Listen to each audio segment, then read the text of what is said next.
financial sales, compliance, operations, and other fields. We also offer a 4.5-day work week, an attractive benefits package, and opportunities for advancement.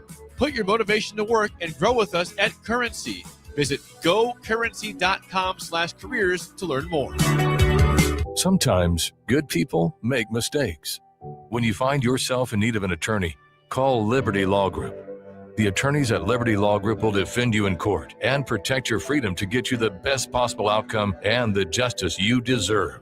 Trust your freedom to Liberty Law Group, the best criminal attorneys in Nebraska and Iowa. Call them today at 877-404-5238. That's 877-404-5238.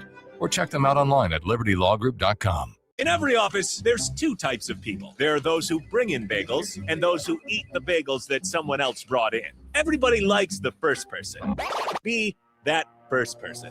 Weekday mornings at 7:30, you have a chance to win a business box of bagels from Bagels & Joe. All you have to do is shut up, Sipple. 2 questions for you, 2 for Sip. Win, and the bagels are yours. Lose, well, you don't want to lose. You lost Monday, you lost Wednesday, you're a loser. Shut up, Sipple. Weekday mornings at 7:30, brought to you by Bagels & Joe. This is Lincoln's home for sports talk on the FM dial. Also online at theticketfm.com. On the internet, KNTK FM Firth, 93.7 The Ticket.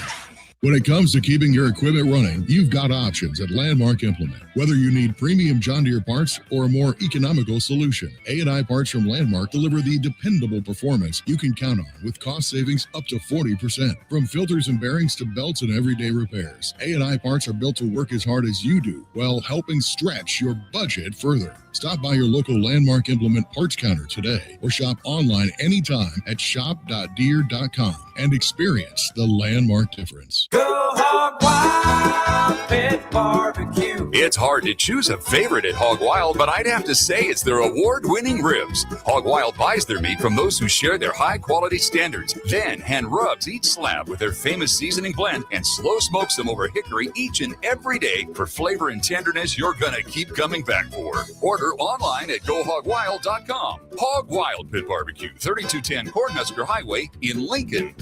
But don't be late, we close at 8.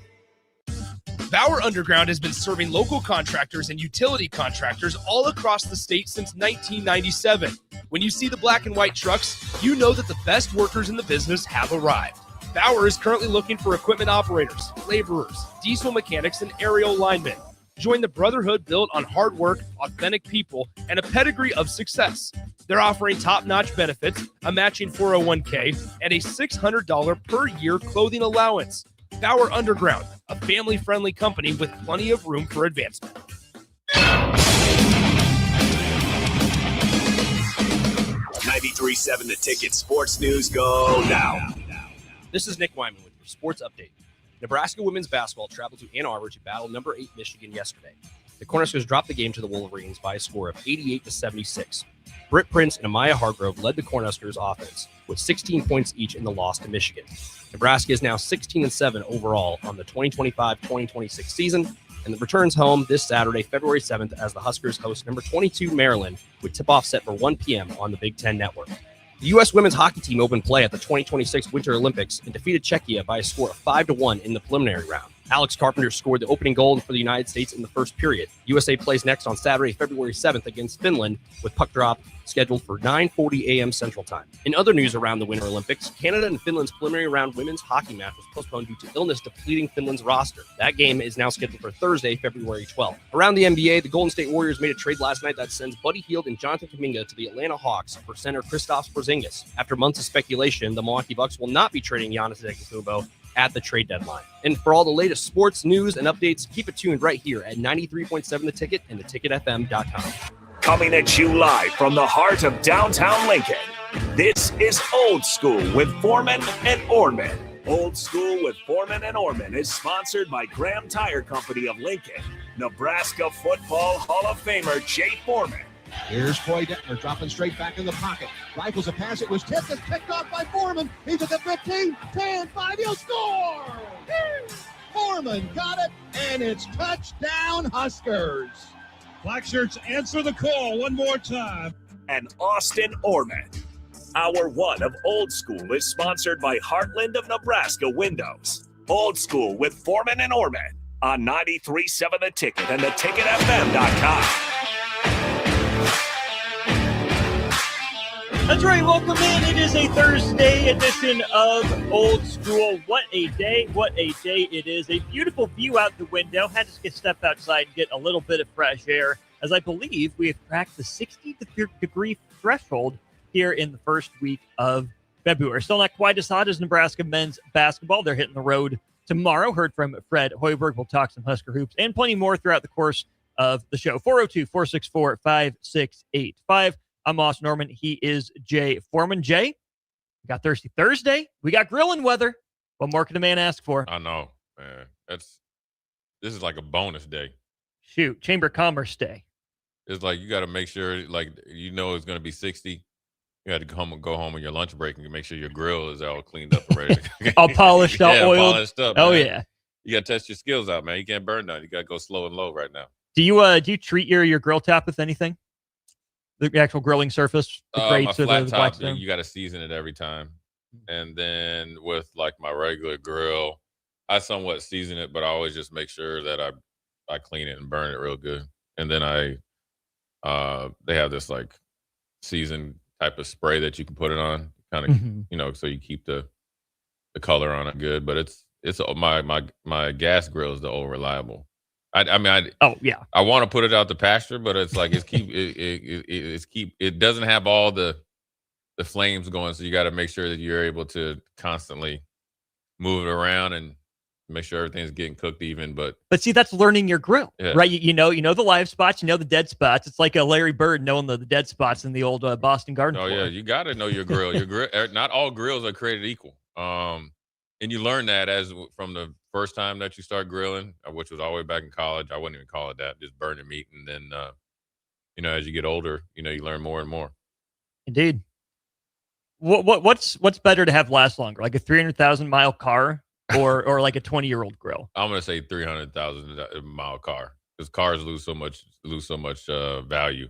But when you go places, when you go to like barbecue places, especially down like when I used to live in Charlotte and stuff, and sometimes that you go to the mountains and they get you hear about spots or whatever. I used to always, my grandfather told me, always go around and I obviously growing up in DC, Frederick, Maryland area, they'd have a lot of barbecue spots. You always look at the grill. Oh yeah. If it looks too nice, they don't know it's not worn in yet. Right. Yeah. So as I can tell, there's not a grill master there. Yeah, maybe in training. Usually if you get a good cook, he's bringing his equipment with us or with him. And I tell you what, man, you get into some like Gastonia, North Carolina, up there. Gas House. That's what James Worthy. Big Game James is from there. Hey, brothers will make a smoker and a grill out of anything. And I'm telling you, some of the best smoked meat I got was we went and I played in this like I don't know, celebrity charity golf tournament, and then we went to barbecue place and they had some old like refrigerators. And I'm like, dang man, where are we you refrigerating? Pull up, no parking lot. It was like it looked like an old like cabin. And then they had like picnic tables around it, and then they had seating inside, some in the back. But on the right corner, they had like old fridges. So like, doesn't make sense. Then I'm thinking like, is there electricity and all that? And then like they had cut down trees, so you could park, but there wasn't like a pavement. Yeah, no.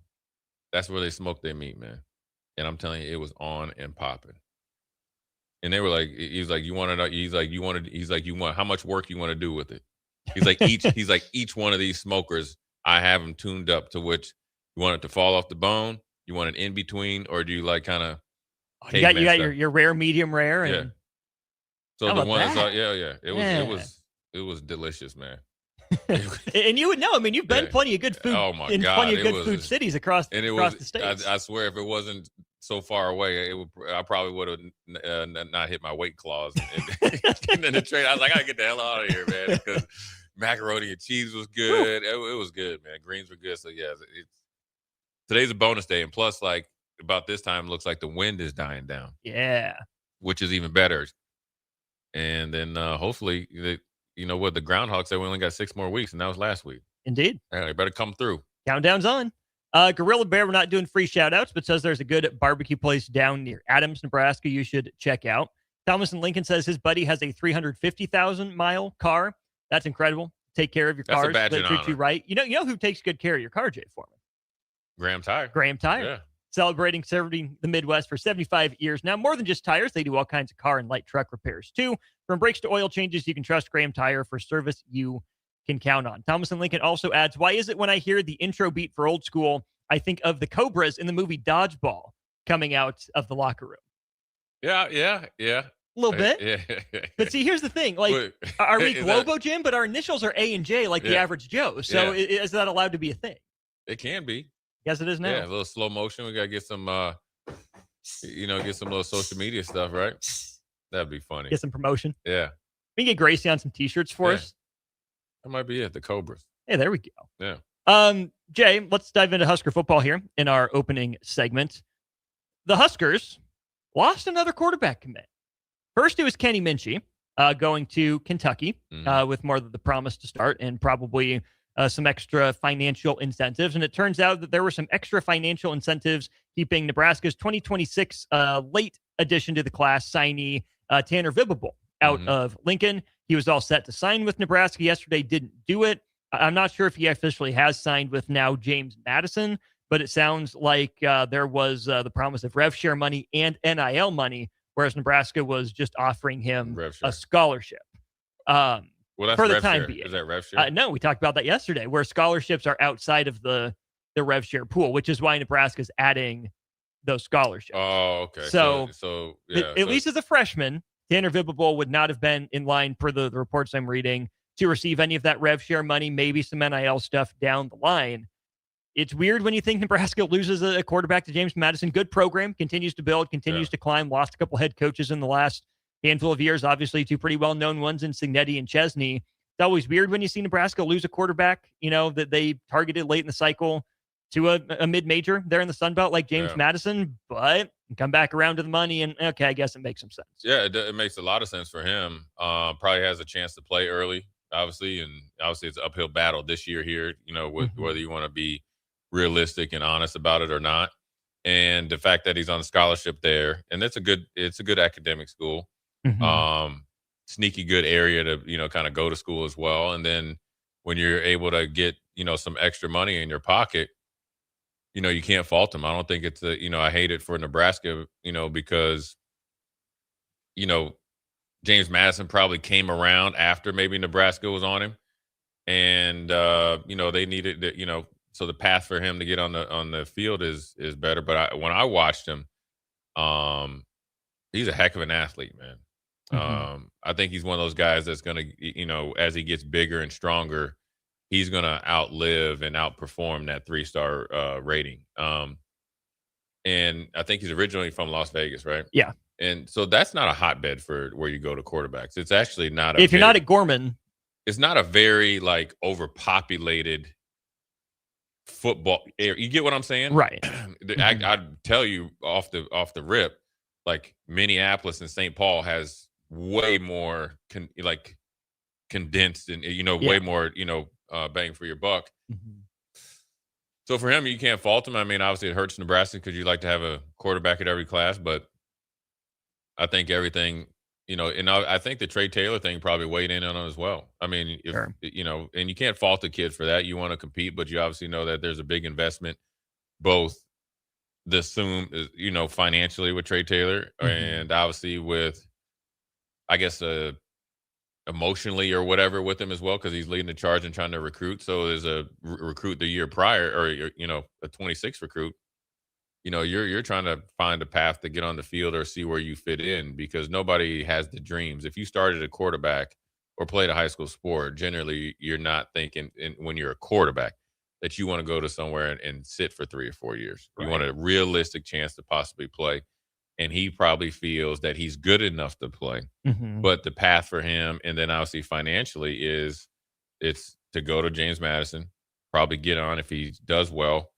You look at there, whether it's Chambliss or any other quarterback, you go right to another spot and end up obviously getting into the starting position. Yeah, Gorilla Bear says you could argue James Madison is currently the better program. Jason says JMU wins, top 25 team, and playoff team. Nebraska is miles away from that. That's all true. Right now the James Madison's had more team success. Yeah. I mean, it's obviously they don't play in the Big Ten, so you don't know what they would do in the Big Ten. But look, Kirk Cignetti put James Madison on the map, right? Mm-hmm. Chesney took it and kept it on the map. But along with that, as they've moved up and moved into this stratosphere of being top 25 college football playoffs, they're able to do this. Mm-hmm. So 4 years ago, even though James Madison was a really good program, and say you had the same like NIL landscape, even with rev share back then, but they hadn't got to the college football playoffs, they wouldn't be able to offer a quarterback that was committed to Nebraska. Or any quarterback at the 23rd hour scholarship, some rev share money, and NIL. Yeah. Now, but kudos to them. They're in a good position to do so. It allows them to go up there and strategically compete and recruit with the big boys. Mm-hmm.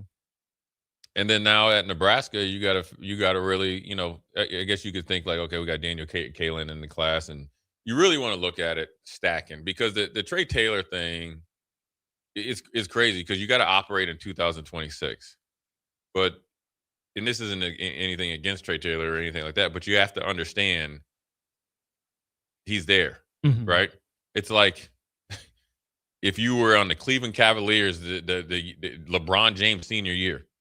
Yeah. And that the lottery was magically going to, I don't know if they did win losses, but the chances are people knew he's from Akron. The Cavaliers are garbage. And then, so say you were like, was it Deion Waiters? Yeah. Men lie, women lie. Yeah. And like you're the shooting guard. Right. or our boy, Carlos Boozer. He's coming. Mm-hmm. And so maybe that had a little bit to do with it, but right now you got to really look at the quarterback room, and you got to make sure your top three guys have to perform. It has to be a competition, and it can't just be a competition. They all have to rise to the occasion. Mm-hmm. That's when it's a really good competition. Mm-hmm. If it's when it's a good room. When you have just a clear-cut number one and then no one seriously challenging him, maybe you return an incumbent starter, but you at least got to have a backup that keeps his feet to the fire. In this situation, obviously, Calandra comes in, probably has, I'm assuming he got a little bit more money in the TJ. I can't speak for him. I'm just assuming, right? Because of this. And my assumption is based on the circumstances, how he got here. Sure. Not on play, not on potential. I'm assuming TJ Lateef re-signed, like either at or before the bowl game or shortly after. And then you had Minchie, and he left. Well, then you're scrambling. So then that raises all of a sudden, Jay Foreman, you know what, man, we thought you were just, a first alternate in special teams, but man, we think you could be a Pro Bowler. You look $200,000 better. You might be the next Ray Lewis. I was like, you know what? You dang right. I'll be there tomorrow. The Miami Bloodlines. Right. Yeah, exactly. So you have that, and then you got Kalen. So now you got to think, okay, like with this, sure, the money is the money. But the guys, true competition is you have three guys that are all about the same. Calandra is a little bit. Calandra has got more starting experience, so he's got the lead in the house right now. Yeah, from experience, probably would like him to win. Or I wouldn't say wouldn't like him to win, but you kind of expect him to have first. You bring him in expecting him to win. You need to earn first dibs. You continue to earn first dibs. You've earned it. Now you're here. But then when you look at Kalen and TJ Lateef, and especially TJ Lateef, you saw when healthy, and at times you're like, okay, we could really roll with this dude. So now you need TJ Lateef just naturally. If Calandra is right where he was last year, right? Because that's where he'll be, when he starts, because he hasn't been in the system, because he's going to be learning. Well, that's where he has to make up ground. Yeah. Well, Daniel Kalen wasn't here with Dana, but he has starting experience. He does have skills. He was a 4-star recruit. Elite 11, tore it up. Yeah, he can throw now. Like, I know he looks like the librarian. I mean, he does. You know what I'm saying? Yeah. But I'm telling you, if he went to Virginia, and I'm assuming he got in the weight room, he obviously played good enough to start for him on a team that, quite frankly, Dookie down their leg not to get in the playoffs. Pun intended. You're right. Yeah. Twice with no diapers, and he has starting experience and had some success and won some games. He's actually in the best position. Ooh, okay. Well, because you got Calandria right here, so he's going to be learning. You've already had TJ Lateef. Now, Grant, I don't know what the reps are going to be. Right. And I don't know if he's only going to be on the second team, but I'm thinking like, okay, I got starting experience. They saw me when I was a freshman. I'd shown them some things. I did all the training, and now I'm even better. And he can throw it. All right. He does have some. I'm gonna tell you right now, he has some leadership skills now. He can galvanize some dudes. Now, what he has to do is get the mental toughness and all that stuff together, which I'm sure he's obviously two more years, removed. He can surprise some cats. Don't think that this dude, like, at least from what I saw in high school and the little time that he was here, don't think that it's like this dude's just over there third team, like he's just happy to be back. Just happy to be here. No. If he's built the right way, so But then it's like, okay, then you got next year, but you can't do that. You got to just do it for this year. It's a hard position to be in, man, as a football player. Whether you're, trying to be in a contract year at the NFL or, that they're going to be picking up somebody, you got to be hyper focused and just literally think about winning the day every day. Yeah, I think when you look at the setup of that room, Calandria is a senior, right? He's done after this year. And then according to the depth chart I'm seeing, you got 3 sophomores there. Yeah. In Lateef, who didn't redshirt, so he's a true sophomore. Kalen, who took his redshirt year and then played last year as the redshirt freshman, will be a sophomore. And then Bodie Sukup, right, is the 4th guy on that roster. Jay, I think that's really interesting how you laid that out, especially regarding Daniel Kalen, who I think, 10 years ago would have been maybe a quintessential sort of Dana Holgorsen offense quarterback. Yep. Air raid, get the ball where it needs to go, on time, on target. Like Matt Rule say, put it in play. Like Dana Holgorsen say, just get it to your receivers and let them do work. Matt Rule seems to like more the dual threat type of guy, which is where you think Calandria running for nearly 1,000. Lateef, that's a big selling point for him. But what's the other thing we talk about with dual threat quarterback, Jay, is the injury risk. Right? If, Calandria tweaks something or doesn't go out of bounds and gets rocked and needs to take a series off, there's probably right now TJ Lateef, who is young still, no, that TJ's not tough. He's a little slender though, right? Not a whole lot of meat on those bones. It's a big winter conditioning in spring ball and summer for him. Yeah, and I don't think he needs to, go full team Tebow and get that. Not Adrian Martinez. Not Adrian Martinez bulk up like that. 20. Yeah, that was too far. You just have to be big enough, right? And it's not that there's no injury risk in the pocket, right? For a guy like Daniel Kalen, just look how the USC game, went for Nebraska. Even, Tom Brady's injury happened in the pocket. So injuries can happen to anyone at any time and anywhere. But I do think that if you take that top 3 of Calandria, Lateef, and Kalen in hand with the way that Nebraska hasn't had a single quarterback make it through every, meaningful snap of the year in goodness only knows how long. Yeah. I think all 3 of those guys got to be ready in some capacity. Oh, you always got to be ready, and you all should be thinking that you can win the starting spot. I don't know if Calandria's contract is based on him like starting or whatever, and I'm sure it's a lot of it's up. He's getting paid a base salary, or I don't know, whatever you want to call it. But if I'm Daniel Kalen, I'm thinking I'm starting. Oh yeah, my OC likes guys like this. I'm here. If I'm Daniel Kalen, and he's a better athlete than you give him credit for. Now, obviously, I think Calandria's got the most run ability, TJ Lateef, but then close second is Daniel Kalen. How do you make up for that? You got to be very strategic, and you got to be more Tom Brady-esque, probably Russell Wilson-esque for Daniel Kalen. Okay. Kill you when I do it. I'm not going to do it all the time. Tannehill? Yeah, but he ain't as fast as Tannehill. True, former receiver. Yeah, that's fair. But just strategic. Sure. Right? The gut punch is one. The one that hurts the most. Trust me, I've been there. But if I'm Daniel Kalen, my plan is perfect. I redshirted. I went to Virginia. I played. I started. I learned. I got a ton of live reps. And now I'm coming back, and I'm going to prove myself right, and I'm going to show you, how much better I got. And then, I'm the shiny new toy. Right. And I'm coming for everybody's spot. Now, I don't know how they're, obviously you don't have preseason games like the NFL, but you can definitely, make some noise. I think as long as, let's say, Calandria / Lateef have gotten better, because Calandria needs to get a lot better. He can't be a finished product coming to Nebraska. He's not. No. The things that he needs to get better at are the basics. The ball handling, decision making. This is going to be way faster. Guys are bigger, faster, and stronger. You're not going to get. So you got to get. That's what he needs to get used to. Even when he was at Virginia, guys are going to be bigger, faster, Right. stronger. This is a whole different ball of wax, and that's fine because it is for everybody. Then TJ Lateef needs to just get better at doing a lot of the little things, knowing the offense, getting in and out of plays, and then Daniel Kalen is like, oh, well, I got a leg up on all of them potentially, but him. It's more on the mental side. So I think right now, if you look at the quarterback room, let's just say TJ and Calandria are all that lived up to be or working towards that. You could argue from top to bottom, depth-wise, you're in a better position, right?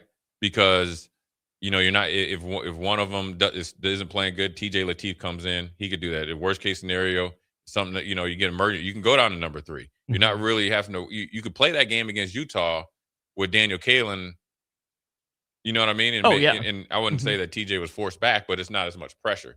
Or if you're in, say somebody gets dinged up or gets their bell rung, and then you got a bye week and you only got 3 practices and then 3 the next week to get somebody ready, you feel a lot more comfortable because you got 3 guys that have started before. So they've walked and chewed gum. Let's just play a little thought exercise here for the next, let's say, 3 seasons, 2026, 27, 28. How do you think Nebraska wants its starting quarterback, lineup to play out? Oof. Or Calandria will be gone. Yeah. So, but they're planning on him this year. Oh, to for be the next starter. year. Yes. So I this season, I Calandria would say Calandria / Lateef this year. So then 27 and 28. What do you think Nebraska is thinking about those years right now? I don't know what Nebraska's thinking. I know what everybody else is thinking. It's Trey Taylor time. That's what he's thinking. He's told you as much. He thinks he's redshirting this year. I don't think they're like hanging their hat on it. He'll play because you're going to at least play 4 games, and by the time he gets here, you'll be able to play 9. So a wild So thought, essentially, he'll be a co-starter. Really, that's wild. He'll play in every game. Book it. We're coming back to this in 2 years. Coming back. He would. If it was me, and say I was a redshirt freshman linebacker.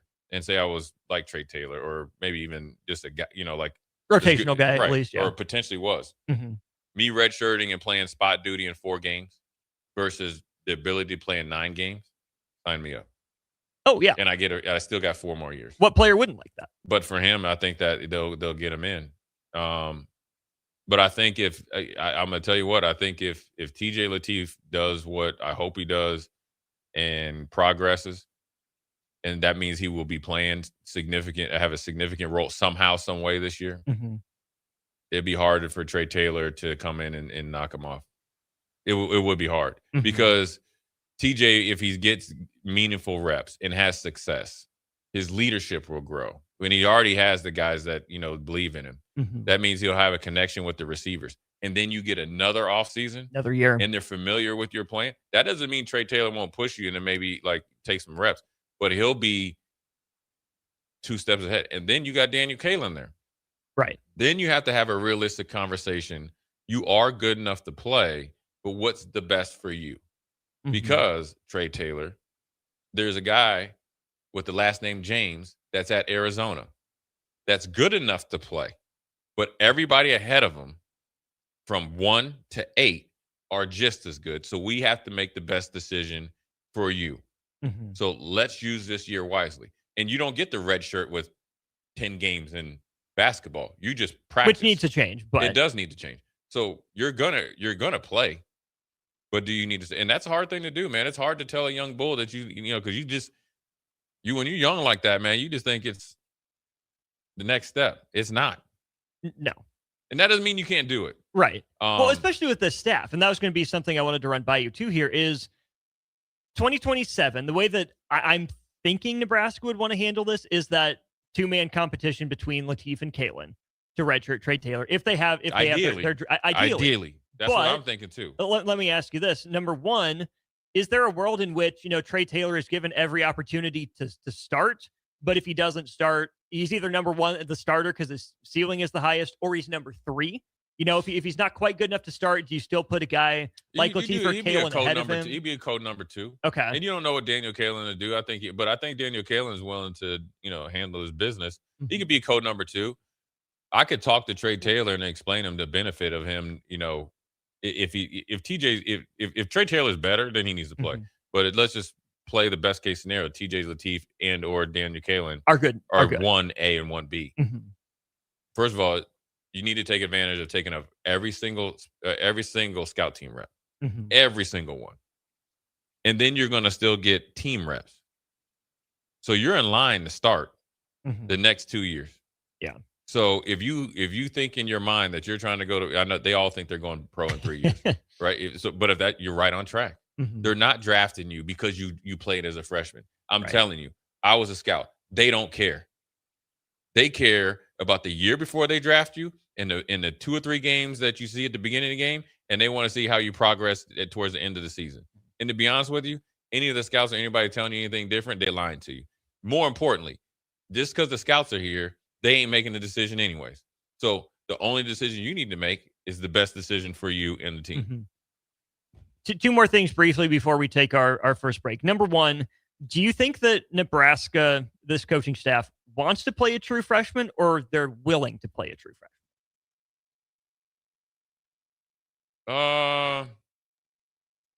I think they're willing, which is probably better than wanting to. Nobody wants to play a true freshman. Well, the reason I would say want to is if you think that the guy gives you the best chance to build up over the course of 4 years, if they're looking for that guy to come in, like Matt Rule's mentioned, your PJ Walkers, your Charlie Brewers, guys that he started as true freshmen, even Dylan Raiola, which is a completely different scenario, to be fair, in some ways.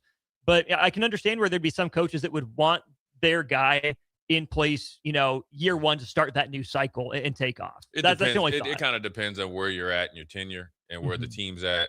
Can the team handle it? It's very hard for freshmen to lead seniors. You can't do it. Tommy Frazier didn't do it, and that's probably one of the strongest leaders we ever had walk in the stadium. He didn't have to.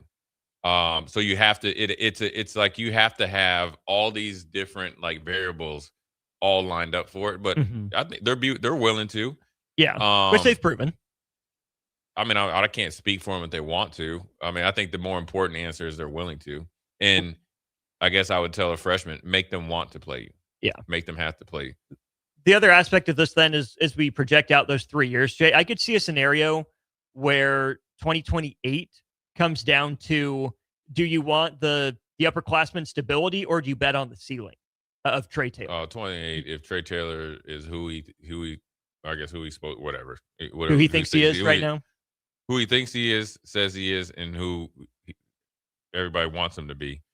He ain't gonna be out there. What number does he wear? 3? I don't know. Not on the roster yet. So he'll be out there. I'm assuming he wears the same number he wore in high school. But we got to earn single digits though. He'll be out there. 28. If he is who he says he is, he'll be out there. Which then I think if you're in Nebraska, you have an upperclassman backup. Probably goes a long way, just in case, especially if it's one of these guys. And they'll play. You can play 2 quarterbacks. You just can't play them at 50-50. Yeah, no, not really a timeshare. Yeah. This has been hour 1 of Old School. It's always brought to you by Heartland of Nebraska Windows. Based out of Howell, Nebraska, they offer free estimates, full window replacements, all vinyl triple pane windows, and lifetime warranties on everything while keeping their prices affordable. You can learn more by giving them a call today, 402-430-3852. You can also visit them online at heartlandofnebraskawindows.com. More Nebraska football, more college hoops, and plenty more throughout the course of the show. He's Jay. I'm Austin. This is Old School. You're listening to Old School with Jay Foreman and Austin Orman. Download the mobile app and listen wherever you are on 93.7 The Ticket and theticketfm.com. All right, Lincoln, if you're a diesel technician who's ready to earn up to $40 an hour and you're tired of working nights and weekends, listen up. Inland Truck Parts and Service is hiring experienced diesel technicians right here in Lincoln, and they're offering what every hardworking tech wants. Monday through Friday hours, no nights, no weekends, and paid training on advanced diesel technology. With 37 locations across 12 states, career advancement opportunities are endless. Start building towards your future and apply today at inlandtruck.com. That's inlandtruck.com. Or text APPLY to 785-369-1320. When it comes to keeping your equipment running, you've got options at Landmark Implement. Whether you need premium John Deere parts or a more economical solution, A&I parts from Landmark deliver the dependable performance you can count on with cost savings up to 40%. From filters and bearings to belts and everyday repairs, A&I parts are built to work as hard as you do while helping stretch your budget further. Stop by your local Landmark Implement parts counter today or shop online anytime at shop.deere.com and experience the Landmark difference. Tune in to 93.7 The Ticket immediately after every Nebraska men's basketball game for 1 hour of post-game recap. The Nebraska Basketball Postgame Show is sponsored by Union Bank and Trust, John Henry's Plumbing, Heating, Air, and Electrical, Jack Russell of Farm Bureau Financial Services, and the Lincoln Airport on 93.7 The Ticket and theticketfm.com. MWR, a local company of Lincoln, is proud to announce they are able to offer their own post-frame building packages in metal to anyone desiring a building, whether you're a contractor or a DIYer. They can install your building as always, and they offer multiple different rib profiles and loads of color options, including the wood grain metal at great competitive prices. You can inquire at mwrbuildingandfence.com or just draw your desired building and submit it in their contact us page and they'll get back to you. Call MWR today at 402-540-8966. Flowers and chocolate are great for Valentine's Day, but you know what really earns you bonus points? A massage. No, not from you, but from the professionals at The Body Shop. Now is the time to purchase a gift certificate for your significant other to make sure you're the big winner this Valentine's Day. Go to thebodyshoplincoln.com and select from their wide variety of specific massages. Once you've purchased, you can either print out the certificate or email it to the lucky recipient. Do Valentine's Day right this year with a massage from The Body Shop, right behind Eyeglass World at 56th and O. Concrete Industries has immediate job openings for precast production laborers and maintenance technicians. Concrete Industries offers great pay, health benefits, 401k, a wellness program, holidays, and paid time off. Apply today to earn a starting pay of $21.50 per hour plus a $1,500 hiring bonus. Concrete Industries is hiring all experience levels and offers on-the-job training. Start your career today as a precast production laborer or maintenance technician. Visit concreteindustries.com. If you're seeking a career with a growing company, Gaina Trucking and Excavating is hiring and looking for additions to their team. Gaina Trucking has a strong team culture, competitive pay, 401ks, and benefits like health, dental, and vision. Drivers are guaranteed 40 hours per week, even in the winter months, and are home every night. Start your career today at Gaina Trucking and Excavating. Apply today at GainaTrucking.com. Rick Heyman here from Sartor Heyman Jewelers. I want to personally thank our great customers for voting us once again the best of Lincoln. At the same time, we're celebrating our 120th year in business in the great state of Nebraska. You can count on Sartor Heyman for the very best quality, value, and customer service. When it comes to your jewelry needs, visit us at South Point, Grand Island, and the Outlet in downtown Lincoln. Visit us today at sartorheyman.com, and thank you for your continued trust after all these years.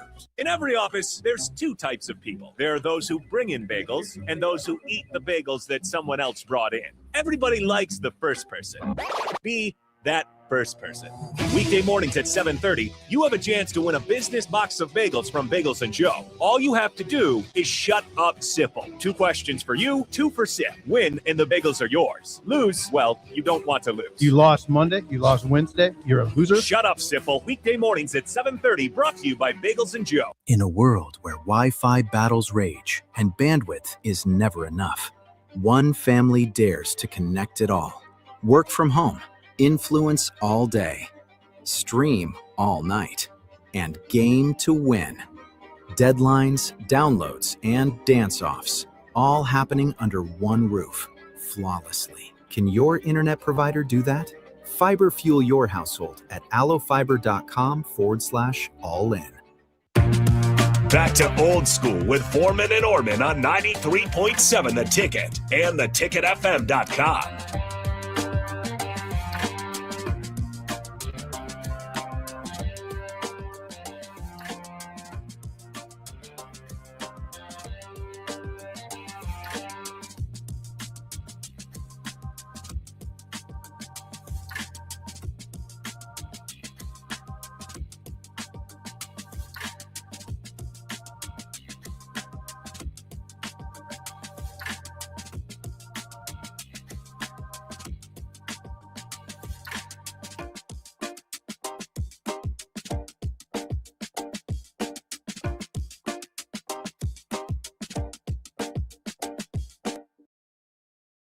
Welcome back in. It is Old School. Austin Norman and Jay Foreman with you. Good discussion on Nebraska football, specifically the quarterback room, the outlook for that moving forward. Let's turn the page here, Jay, a little bit to college basketball. Wasn't supposed to be a big night last night, but we got a few interesting headlines out of it, starting with the West Coast Conference After Dark, the Portland Pilots.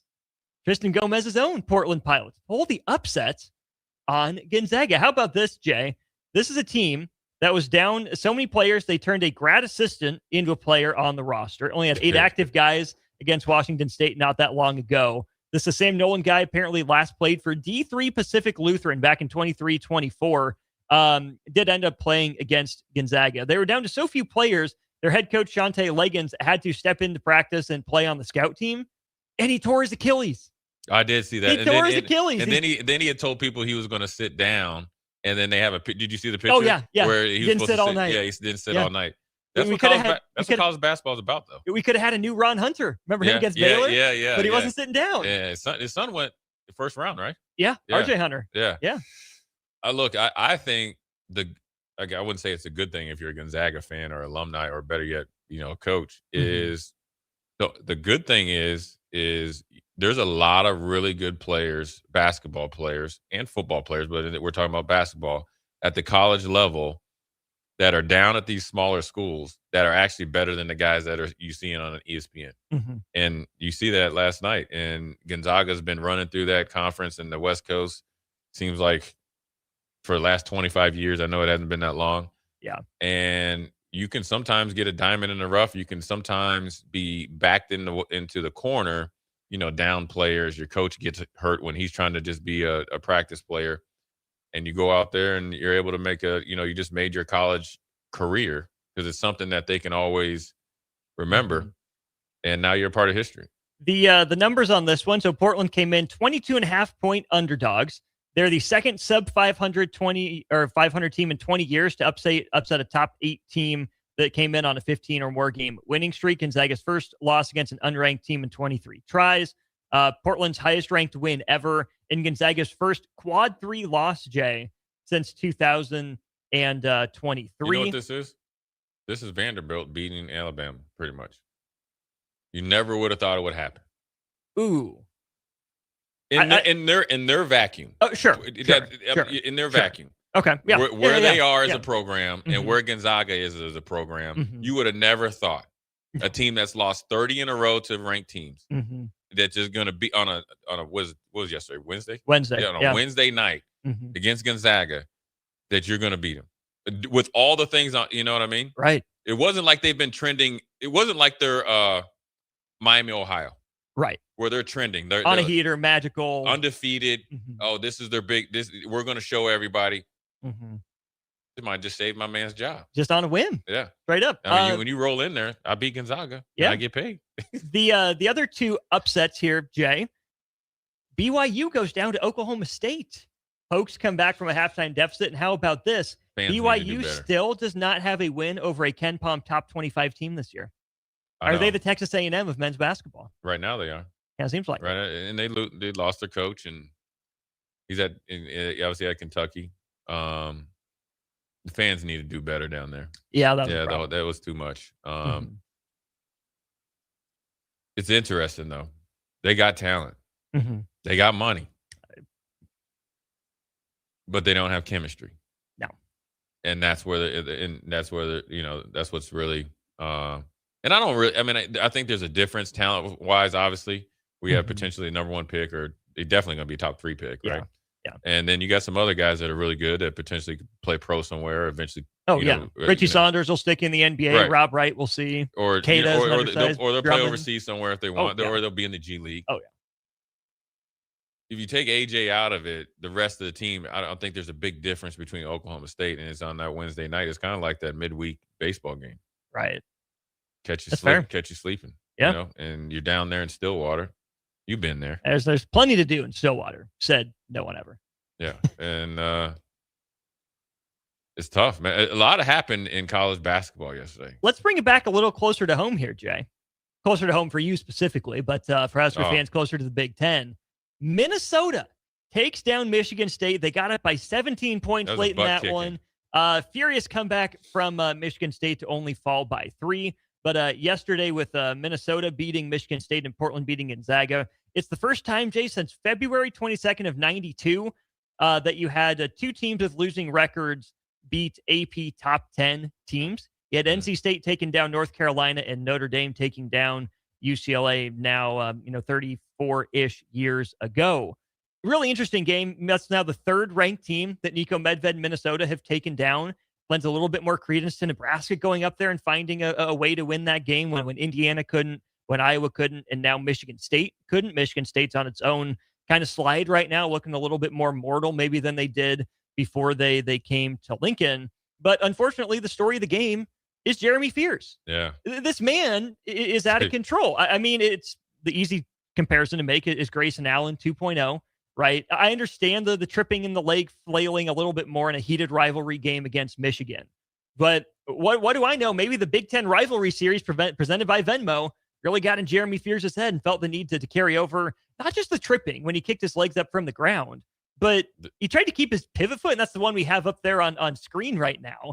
Really, that's how you're trying to keep your balance, is directing your right calf upwards into where the sun don't shine. Yeah. Like, Jeremy Fears, get it together. Yeah. Come on. Yeah. It's I mean, obviously, Izzo is going to have to rein him in. I'm sure they've met extensively. If they didn't meet last night, they're definitely meeting one-on-one today. Well, Izzo said in post game, Jeremy's got to grow up a little bit, and he didn't commit to starting him on Saturday in a huge game against Illinois. Yeah. I mean, look, you can't make rational decisions after a game.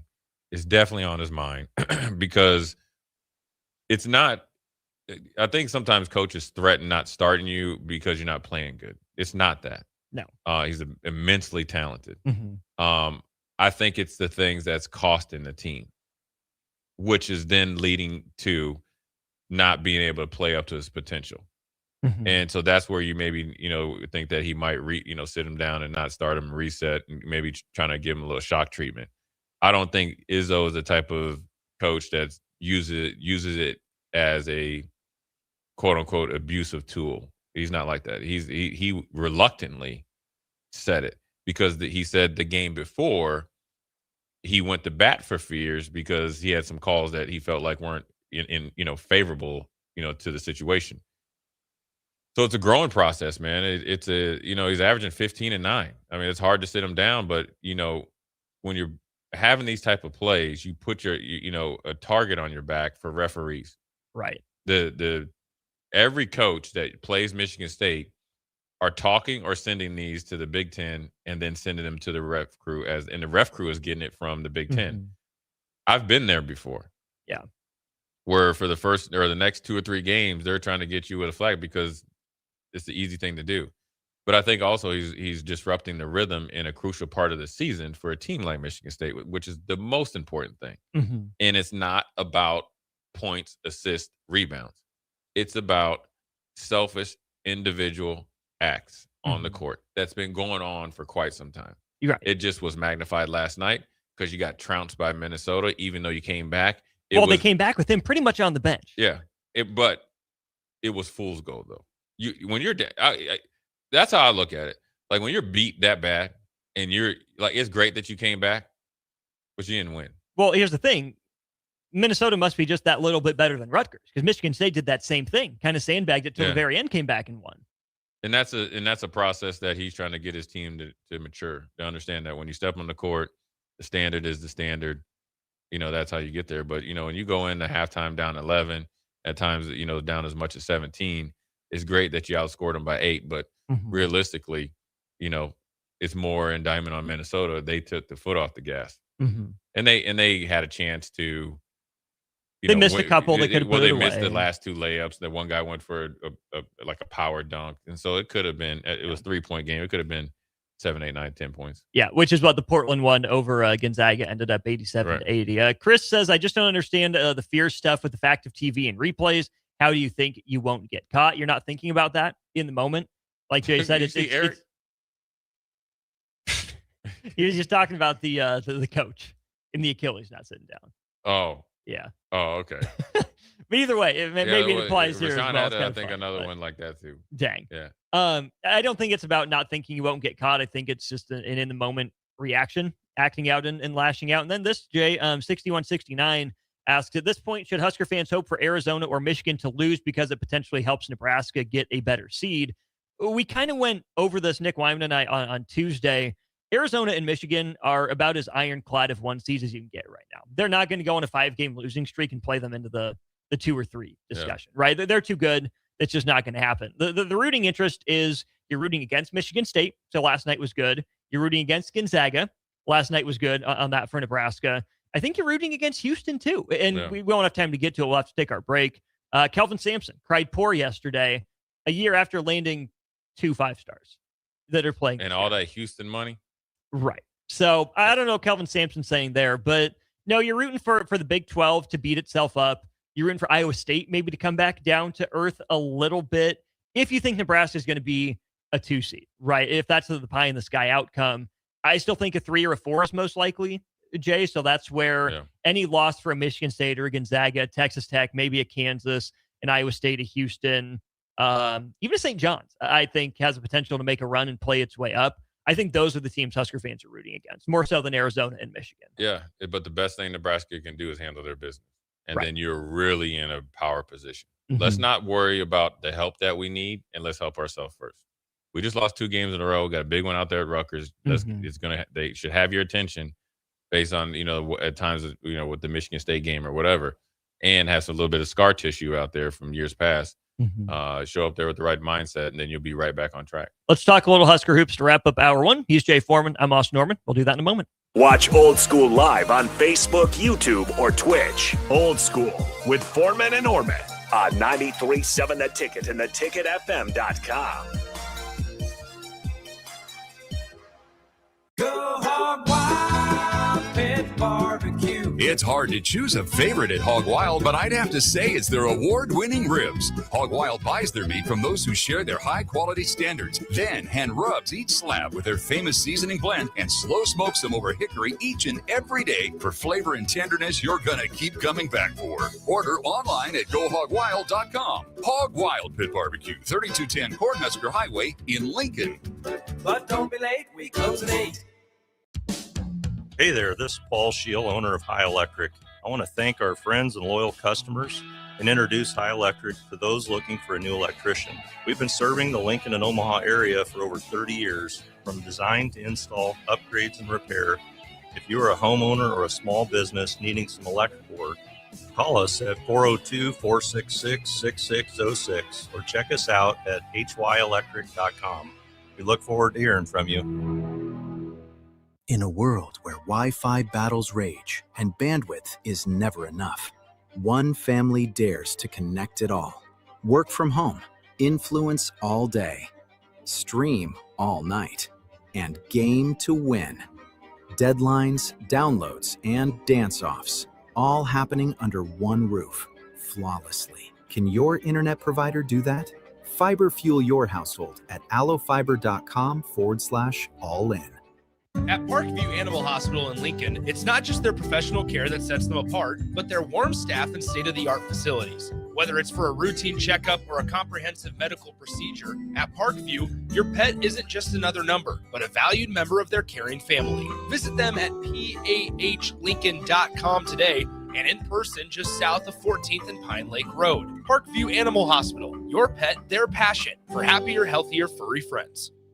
Shopping for new flooring is different today. Getting your questions answered, making the right selection, getting the best value, and installed quickly and professionally. Visit OStreetCarpet.com or shop our store. We'll answer all your questions and help you make the right choice. You'll be enjoying your new floor in just days for less than you'd pay elsewhere. Carpet, vinyl, wood, laminate, tile, and area rugs. We've got it all. O Street Carpet. 1732 O Street. Family owned and operated. Always the best value. When it comes to keeping your equipment running, you've got options at Landmark Implement. Whether you need premium John Deere parts or a more economical solution, A&I parts from Landmark deliver the dependable performance you can count on with cost savings up to 40%. From filters and bearings to belts and everyday repairs, A&I parts are built to work as hard as you do while helping stretch your budget further. Stop by your local Landmark Implement parts counter today or shop online anytime at shop.deere.com and experience the Landmark difference. Are you looking for an exciting new way to put your skills to work?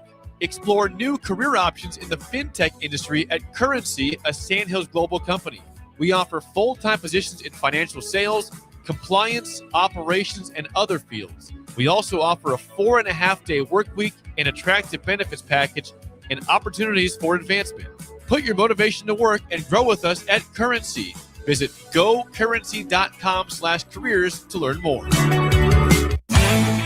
Stop asking your friends if they're hosting a party this Sunday and come join the real party instead. Join 93.7 The Ticket for the Super Bowl at Buffalo Wings and Rings at 68th and O this Sunday and walk away with great prizes just for showing up. Why worry about making a great spread of foods for the game at your house when you can enjoy all the great wings and more at Buffalo Wings and Rings? It's the Super Bowl party with 93.7 The Ticket at Buffalo Wings and Rings this Sunday at 68th and O. Culture and Coffee with Mike Smith and the Bowie Boys is back this Friday, February 6th, featuring members from the Nebraska baseball team. Stop by this Friday between 5 and 8 p.m. as we turn the ticket into a skate park. You heard that right, a skate park, and also highlight the upcoming year for Husker baseball with players from the team. Again, that's 5 to 8 p.m. this Friday, February 6th, for a live broadcast of Culture and Coffee from 5 to 7 p.m. and a Vintage Market Plus skate experience hosted by the Bowie Boys from 7 to 8 p.m. This is a party you won't want to miss. Hey fellas, let's take a quick time out here. February is American Heart Month, and listen, men are the worst at getting checked out. We'll watch every stat in the league, but ignore the most important one. That's our own heart health. So here's the play.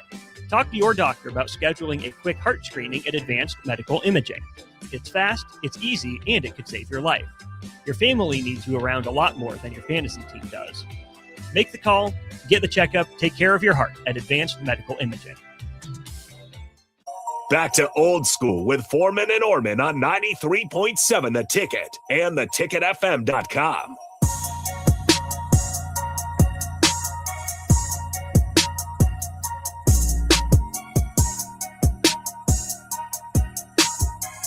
Welcome back in, Austin Norman, Jay Foreman with you here on a Thirsty Thursday. Kevin Meyer in the building. We'll get to him here momentarily. 402-464-5685 if you have any thoughts throughout the course of the show. Big thanks to Heartland and Nebraska Windows for sponsoring hour one of our show. Jay, let's hear a little bit from Fred Hoiberg. Had a press conference today. Here is the update from Nebraska men's basketball head coach Fred Hoiberg as it relates to his starting center Rink Mast and his sixth man Braden Fraker. Rink's feeling back to himself again, and he's been coming in, getting a couple extra workouts just to try to get his lungs burning and try to get himself back into shape. And Braden, yeah, he feels good. Obviously, he shook the rust off pretty quickly in that game the other night with the way that he played on the offensive end. And, obviously, listen, we need to be at full strength. And, getting those guys back on the floor is important for us. And they both had a couple good days of practice. There's the update on those two. And then Fred Hoiberg was also asked, Jay, about just kind of the mental aspects of not having a game in the midweek and what practice was like. Here's the update from Fred Hoiberg on that. It just gives you a chance to get back to the basics a little bit, which we needed. And, listen, we were brutal on the offensive glass. It was the worst we've had all year as far as attempting to go in. We're not built that way, but, I just thought we completely gave in on that end of it. And then, just find a way to get our toughness back and get our swagger back. You lose a couple games and sometimes you think the sky's falling in. And, at the end of the day, you lost to two top five teams. But there's a lot of things that they did, and there's a lot of things that we did that could have prevented that and got us on the other side of it. So, for us, it's the little things. It's our running habits. It's our sharing the ball. It's taking care of the ball. It's rebounding. Our transition defense has been really good all year, but, I felt we gave a few away in transition as well. So, it's been a good week. It's been a good week for us to get back on the practice floor and get a lot of things accomplished. A lot of basics, a lot of little things, which is, you said that when it comes to football as well. I do think Fred Hoiberg is a little excited, obviously, to have Mast and Frager back from that toughness aspect. That's something he said all year, Jay, is that practices have been wars, right? For a team that's not the elitist rebounding team in Nebraska, they got to be able to go hard and bang in practice so they're not a little surprised by it and they don't shy away from it in games. Just from that aspect, right? Having those two guys back on the floor with what Fred Hoiberg said were good weeks of practice should be one of those little things kind of under the hood that ought to pay dividends for Nebraska. Yeah, you get your timing back, you get your mojo back, you get the good feeling back that you got guys that were through illness and a little bit of dinged up back and full speed. So, you're able to work towards something at full capacity, and you can extend your bench too. So then now you can kind of get maybe, Garcia going or whoever else that would be that 8th or 9th man, going in practice, because now you're not having guys with two guys being out, doing double duty. So I think it's good. And, look, and then you get more time to prepare. You get to maybe, work on some things fundamental wise, skill development wise. Obviously, Rink's been, working and trying to get another workout or two to make sure that, he's back up to snuff and, hit the ground running. So if there's ever a time to have 2 losses to 2 top 5 teams and then get a little bit of extended break in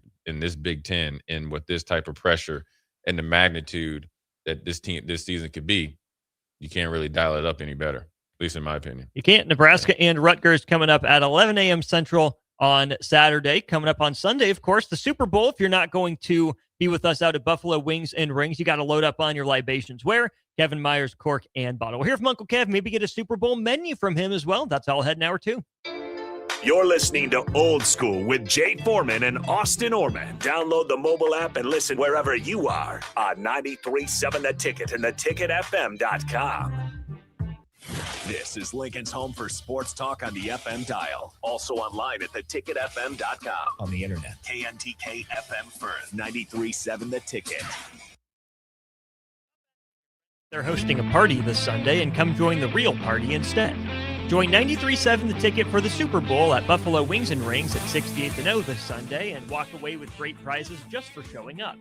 Why worry about making a great spread of foods for the game at your house when you can enjoy all the great wings and more at Buffalo Wings and Rings? It's the Super Bowl party with 93.7 The Ticket at Buffalo Wings and Rings this Sunday at 68th and O.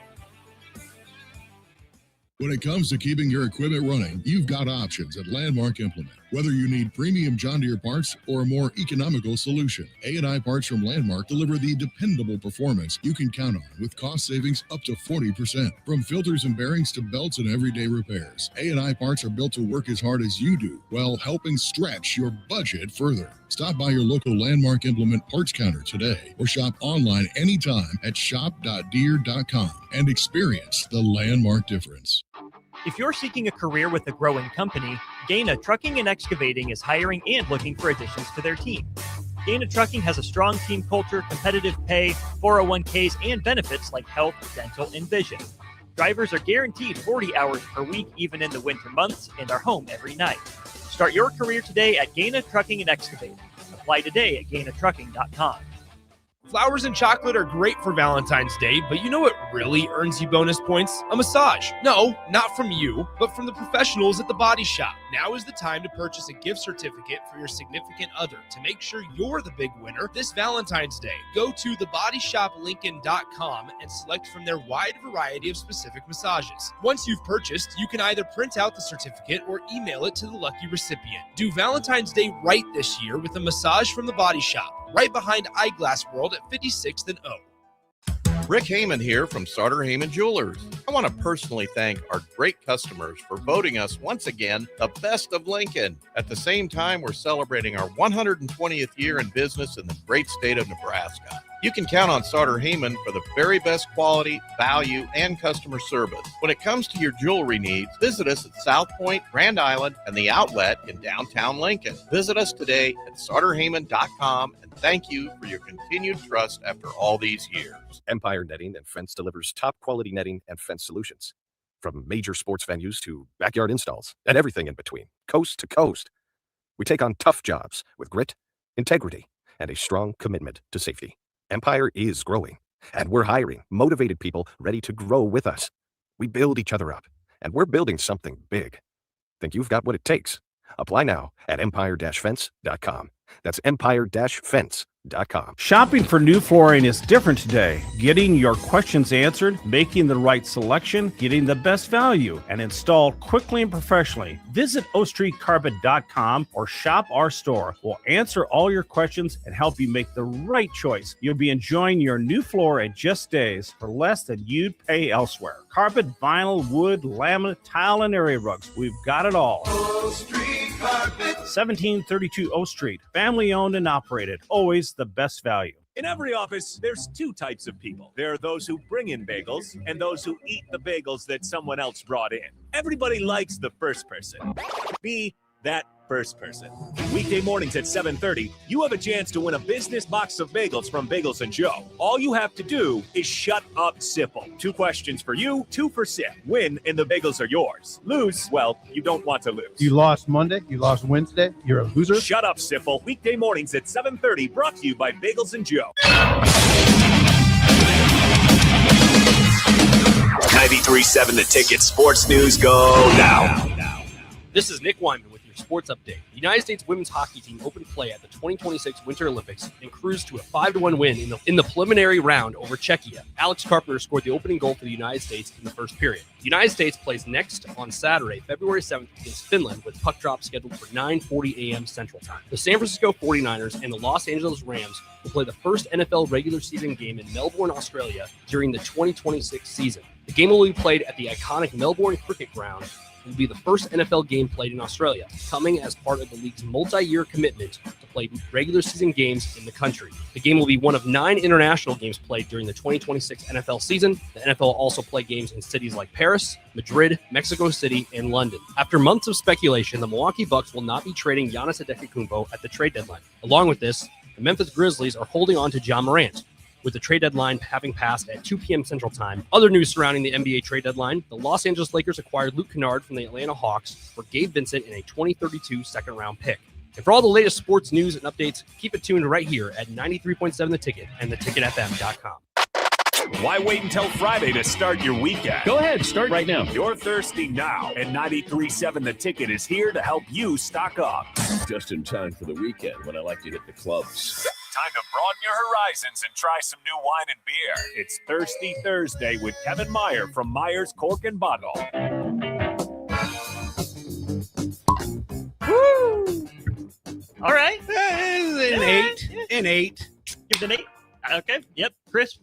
Clean. Here we go. The dulcet tones, the dulcet sounds of Kevin Meyer from Meyer's Cork and Bottle. Uncle Kev, how are you? I'm doing good, gentlemen. How are we doing? Great. You know, it's 65 and sunny outside. Yeah, heck yeah. You did your job last week. We were talking about willing spring into existence, and here we are. So let's just keep it going. I've looked at the extended forecast, and does it look good? It looks good. Almost 70 on Monday. So I might have to play hooky and go play some golf. I assume I know the answer to this question. I asked Jay the same one to open up the show. You're grilling tonight, right? Indeed, I am. In fact, at lunchtime, I pulled some leg quarters out of the freezer, getting them thawed out in the marinade as we speak, and gonna pellet grill them low and slow when I get home, since I'm getting home early because it's Thirsty Thursday. Jay's got that smile on his face. What are you thinking, Jay? You think you got your dinner plans made tonight? I just love leg quarters, man. Oh, they're so good, especially when you catch them on sale too. Well, I mean, that just makes them taste all the better. But you get that skin nice and crispy, and it just falls off the bone. And oh yeah, that's some of my favorite. Are we got the Kevin Meyer secret marinade going on, or what's the deal? Just kind of the standard. So some a good quality olive oil, a little cider vinegar. I loaded up with some lemon pepper this time. Oh, there we go. Some really good lemon pepper, and then just some granulated pink sea salt, and that's about it. Doesn't need to get too complicated. So I'm having a Pavlovian experience as we speak. And it's not just because I just poured some beers and some wine, but maybe it is. Who knows? There's nothing like it. Hey, Kevin, Austin asked me this. I was telling him when you have like a flat grill, that you got to season it. Mm-hmm. Austin wants to know, do you season your like regular grill? Well, I mean, it's long time seasoned. Yeah. I mean, it's There's a lot of You don't go out of your way to do it, but the residuals are. yeah. I mean, There's I've a lot got a of cooks brush on there. I've got a wire brush, but you want some of those bits and grease and spices and all that to stay stuck on there. That's right. And then it flavors the meat a little bit, gives you a little bit of smoke. Obviously, you want a clean surface, but the fire will mostly clean that for you.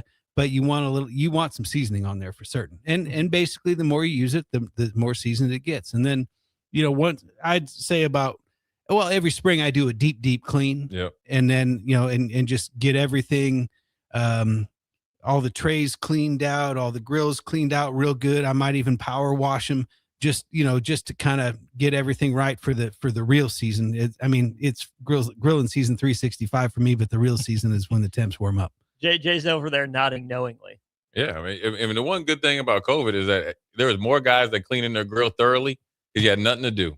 I think I clean my grill every week, but yeah, I like it. I like the, I was telling them, Kevin, your grill, when I used to go to like barbecue places, sometimes like in a little bit more outside the city places in Houston and Charlotte, my grandfather said, always go back and look at the smoker because you want it to be broken.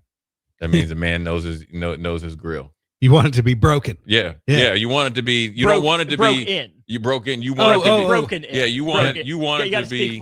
You want it to be well used. Well used. Yeah. You want that thing to be black. I was telling Austin the story is I was up in Gastonia, North Carolina, home of James Worthy, by the way, one of my favorite basketball players. All right. Big game, James. And we stopped at this place, and it was like an old cabin, smoke coming out the top, picnic tables. And so a real smokehouse. Yeah. Yeah. But I peeked around the back and there was like 3 or 4 fridges. And we sat down and he's like, how do you want your ribs? You want it off the bone? You want it in between where it just falls off the bone in between? Or do you want to be caveman and want it to be gnarl on that stuff? And they cooked them in that was their smokers. In their fridges. I've seen people do it with file cabinets too. Yeah. File cabinets. A fridge I can believe. Filing cabinet. Oh yeah. Vince Wilfork, Wilfork. when he was doing his stuff, that's what he had. Yeah. So and depending, obviously the least amount of heat is your upper cabinet. Your source is in the bottom. Yeah. And then if you want more heat, then you got to go drawer number 2, drawer number 3, drawer number 4, et cetera, et cetera. But I don't know if I'd trust that. I mean, because you got like probably acrylic paint and all kinds of stuff on there. But you gotta stand that bad boy down. Yeah. Necessity is the mother of invention. If that's what you got, then use what you got. Yeah. Kev, we know that you like to stay topical, and I think Vince Wilfork is a good transition into what you tell me is a New England style deal we're sipping on first. So we've got a Super Bowl coming up Sunday. We've got Washington State, Seattle, and then we've got the New England Patriots. So we're doing a New England style pale ale. It's technically not from New England, but it's done in the New England style from right here in good old Lincoln, Nebraska. It is the Corn Coast, what they call the juicy midtones. And basically an IPA stands for India Pale Ale. The process started back when the sailors would hit the port in Great Britain. And there was one particular brewery that their beer had a higher alcohol content. And so it would actually survive the trip overseas to the Eastern Bloc into Asia and into India, where they would trade whatever they were trading for tapestries and spices and things like that. And how they achieved that was the addition of hops later on in the brewing cycle to up the alcohol content. And so obviously this process has been refined and tinkered with and accelerated over the years. And so this is a local version of that. It also happens to be their silver medal winner at Great American Beer Fest. So essentially what dry hopping is you have your hops, they're pelletized into, they look like basically rabbit pellets. And sometimes, I mean, you can still use the whole cone hops too if you want, but they add them later on in the brewing cycle.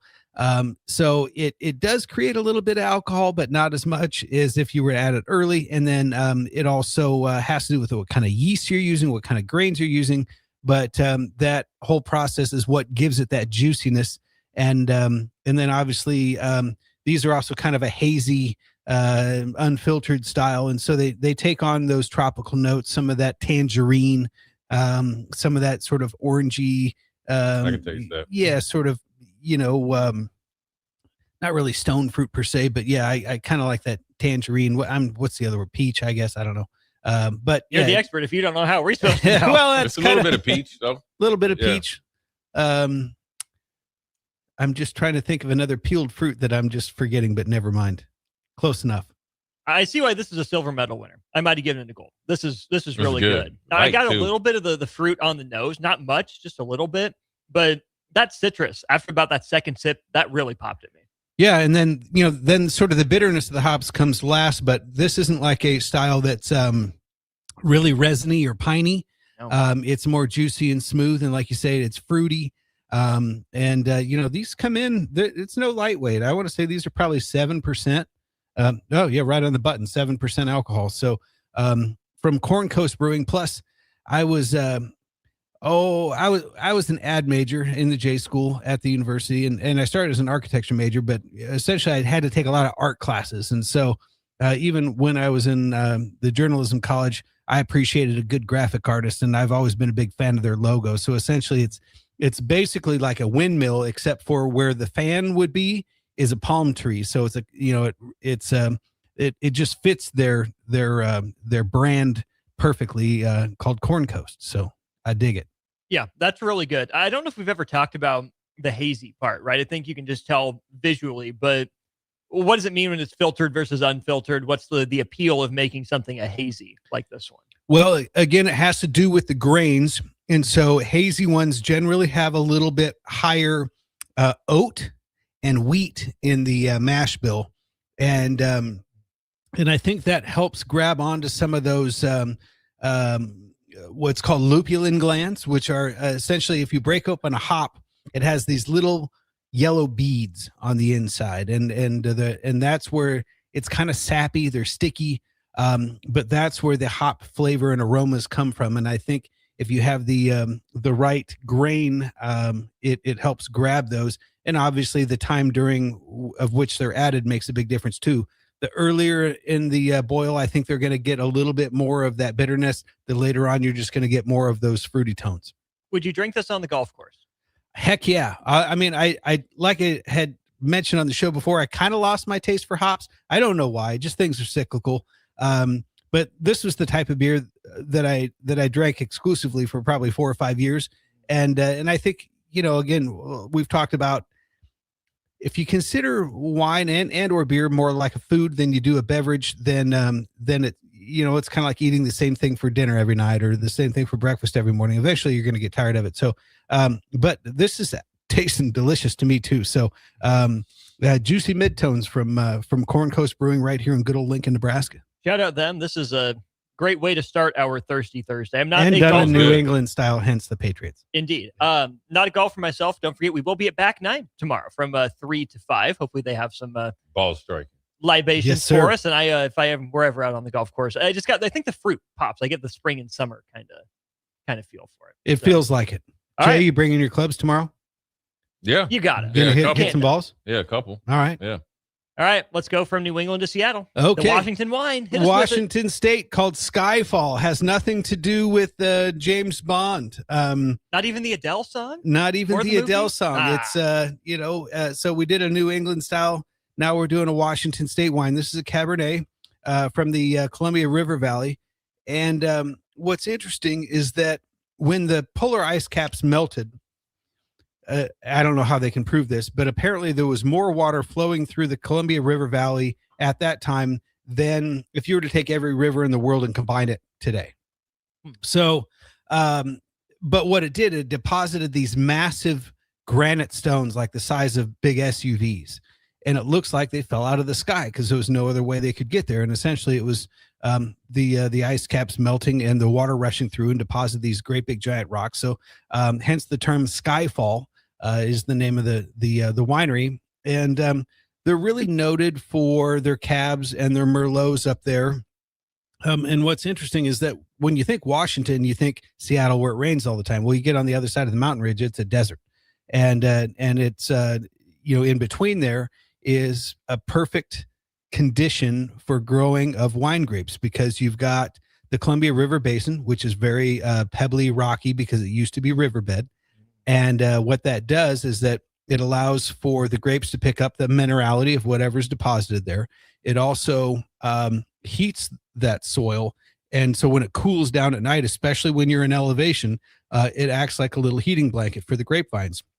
Oh, and you know how science. it is. You go to Colorado in the summertime, it warms up a lot during the day. And 75 can feel like 90 sometimes, especially when you're in elevation because you're that much closer to the sun.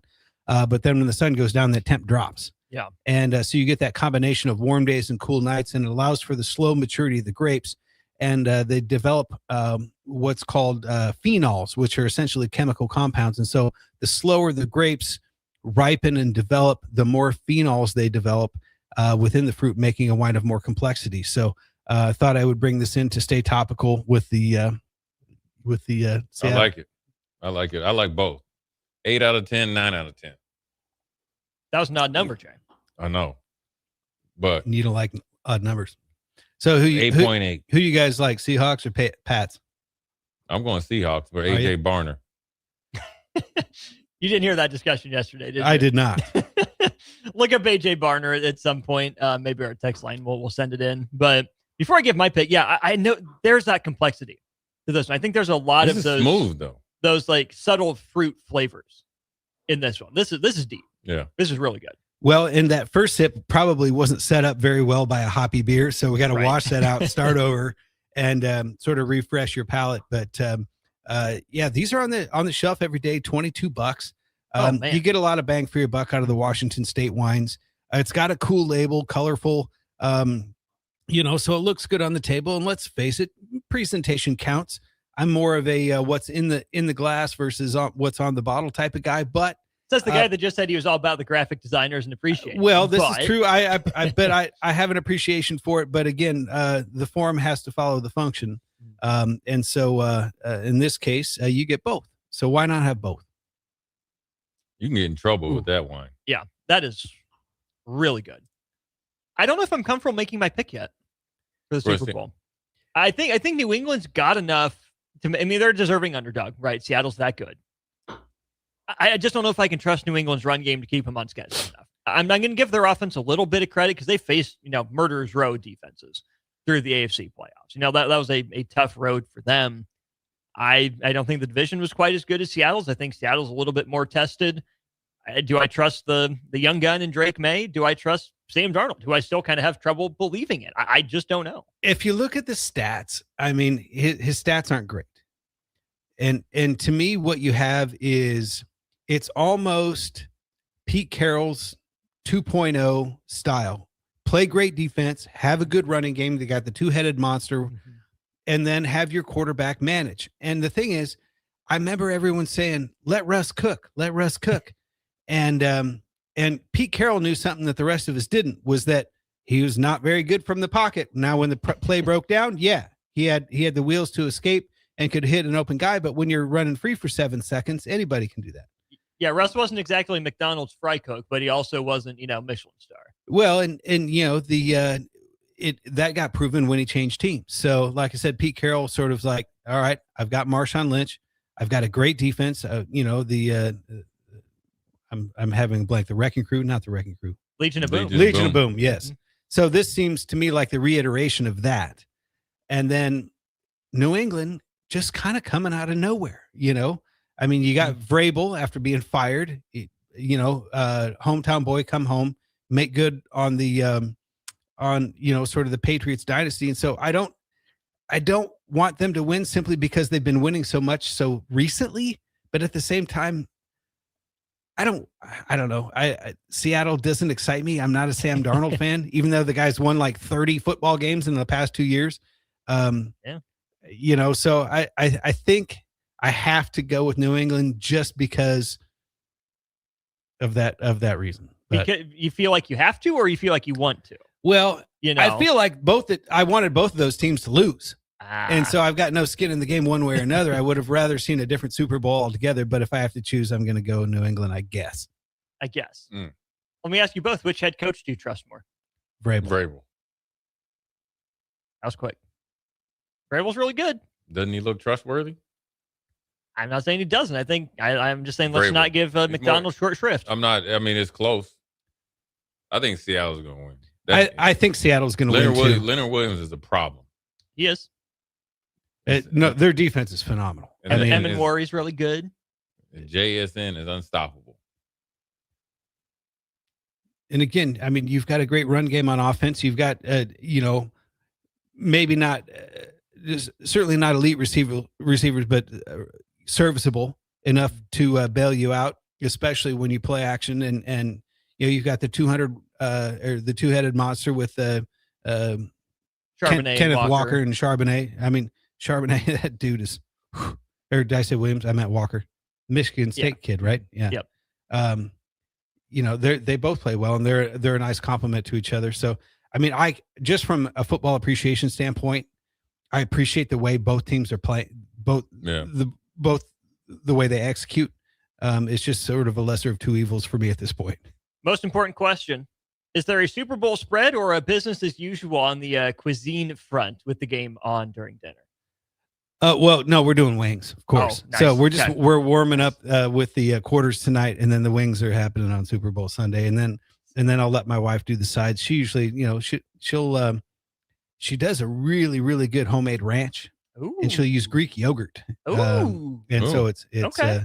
And then Nice and thick. yeah, nice and thick. So that's good for dipping the celery and the carrots and and the wing too. It sticks to the wing. Yeah. And then one flavor of wing, multiple flavors of wing. well, that so TBD? therein lies TBD? the question. It TBD, yeah. Okay. So I mean, I'm kind of a traditional Buffalo guy, but we could throw a little Asian in there, maybe.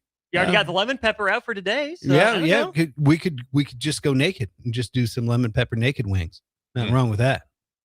That's the way I tend to roll. Yeah. So Maybe we'll do 3 kinds. I don't know. We'll see. stay tuned.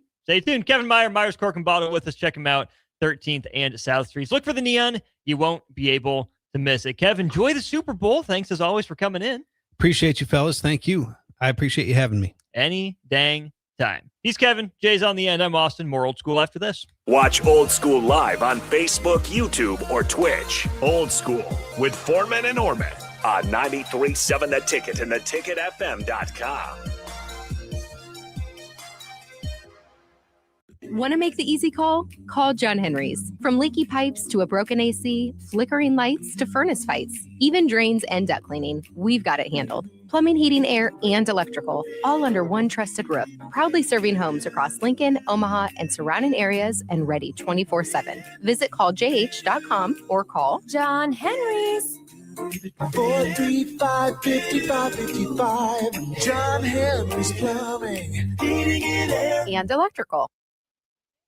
Hard on ourselves, and I just wanted a simple way to feel confident again and to feel like me again. And the Spectrum 7 at Max Tan gave me that little spark back and can also give it to you too. A full body light that makes my skin and my spirit feel brighter. 93.7 The Ticket, Fox, KFXL weather. Brought to you by Bryant Air Conditioning, Heating, Electrical, and Plumbing. Your Lincoln forecast for today, we'll see mostly sunny skies, be breezy and warm, an afternoon high near 61. Tonight, clear skies and light winds, a low around 36. And tomorrow, we'll see partly sunny skies, it'll be breezy and cooler, the high near 49. I'm meteorologist Kyle Flecker for 93.7 The Ticket and theticketfm.com. Stop asking your friends if they're hosting a party this Sunday and come join the real party instead. Join 93.7 The Ticket for the Super Bowl at Buffalo Wings and Rings at 68th and O this Sunday and walk away with great prizes just for showing up. Why worry about making a great spread of foods for the game at your house when you can enjoy all the great wings and more at Buffalo Wings and Rings? It's the Super Bowl party with 93.7 The Ticket at Buffalo Wings and Rings this Sunday at 68th and O. In a world where Wi-Fi battles rage and bandwidth is never enough, one family dares to connect it all. Work from home, influence all day, stream all night, and game to win. Deadlines, downloads, and dance-offs, all happening under one roof, flawlessly. Can your internet provider do that? Fiber fuel your household at allofiber.com/all-in. Golfing in 72 degrees and perfect conditions in Nebraska doesn't seem possible in the winter, but it is. Double Eagle Golf is your escape from the bone-chilling cold outside and a reason to keep the clubs out year-round. Book a bay with some friends for a weekend or come by for golf and happy hour on a weekday. Spring leagues begin in February. Get signed up today. That's all at Double Eagle Golf inside the Kinetic Sports Complex on West O Street, online at doubleeagle.golf. Get rid of pesky critters once and for all with Bats to Rats. Their expert team is here to help you reclaim your home.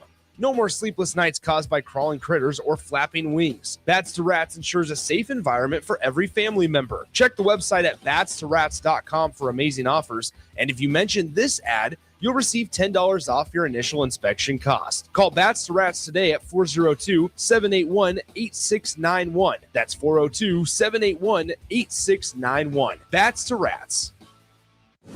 You're counting on your team to win, so why not prove it? By placing your bets at Warhorse Sportsbook. Their win is your win. Put your money where your mouth is on nearly every sporting event. Use the Warhorse app to check odds and build your bets before placing your wagers in person at Warhorse Casino, including live in-game betting. No bets, no glory. Wagers may only be placed on Nebraska-based teams when played outside the state of Nebraska. Must be 21 or older to gamble. Gambling problem? Call 1-833-BET-OVER.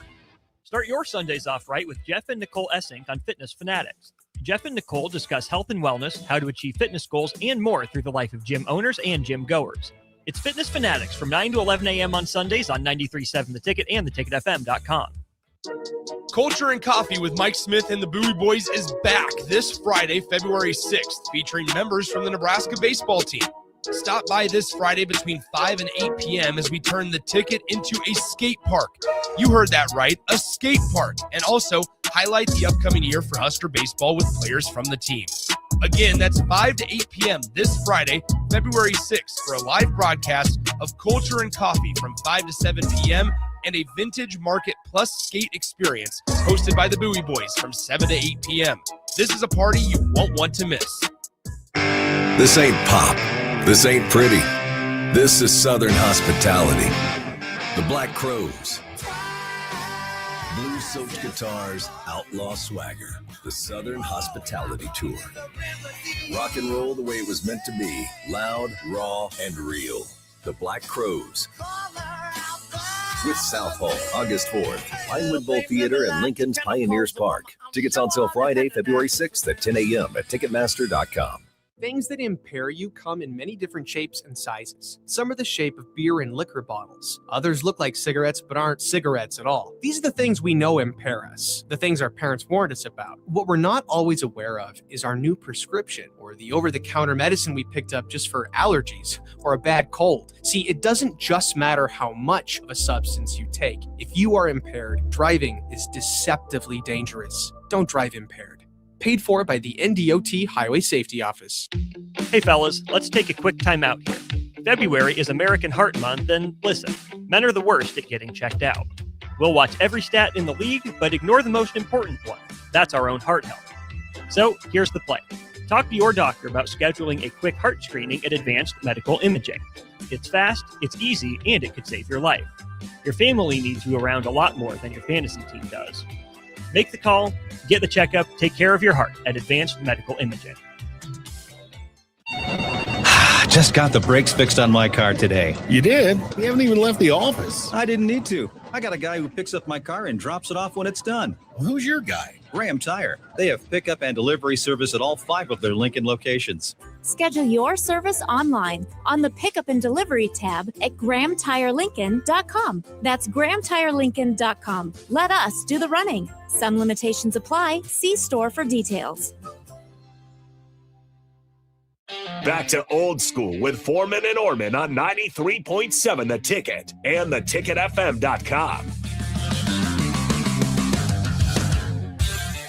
Welcome back in. This is Old School, brought to you by the good folks over at Graham Tire Company. Don't forget, they're celebrating 75 years of serving the Midwest. They're more than just tires. They do all kinds of car and light truck repairs, too. From brakes to oil changes, trust Graham Tire for service you can count on. Graham Tire, getting you the places that matter most. 402-464-5685, Sutter Heyman Jewelers text line. Did your NBA team, if you have one, make a move of consequence. My guess, Jay, is that they really didn't. A lot of role players changing locations. Really nothing going on with the Stars outside of a guy like James Harden being moved to Cleveland. Relatively quiet trade deadline, more reshuffling of the role guys than anything. Yeah, it was a little bit disappointing. It was the lead up was probably the most exciting, right? Everybody was sitting and waiting on Giannis and possibly, a shot in the dark with LeBron. And then obviously you throw in, James Harden did go. John Morant did not move. Did not. So all the ones that you kind of expected to happen didn't. And then there was a lot of role players, but some, if everything works out well, it'd be some sneaky good pickups. I mean, even one like a center that I really like, I felt like is one of the moves that led to the demise of the Lakers was Zubac, who ended up playing really well at times for the Clippers. He's on the way to the Pacers. So it was a dud from excitement standpoint. But we'll see what happens in the summer. And then we'll see, obviously, what happens in the rest of the season. You got to think Draymond Green stays, LeBron stays, obviously Giannis is staying.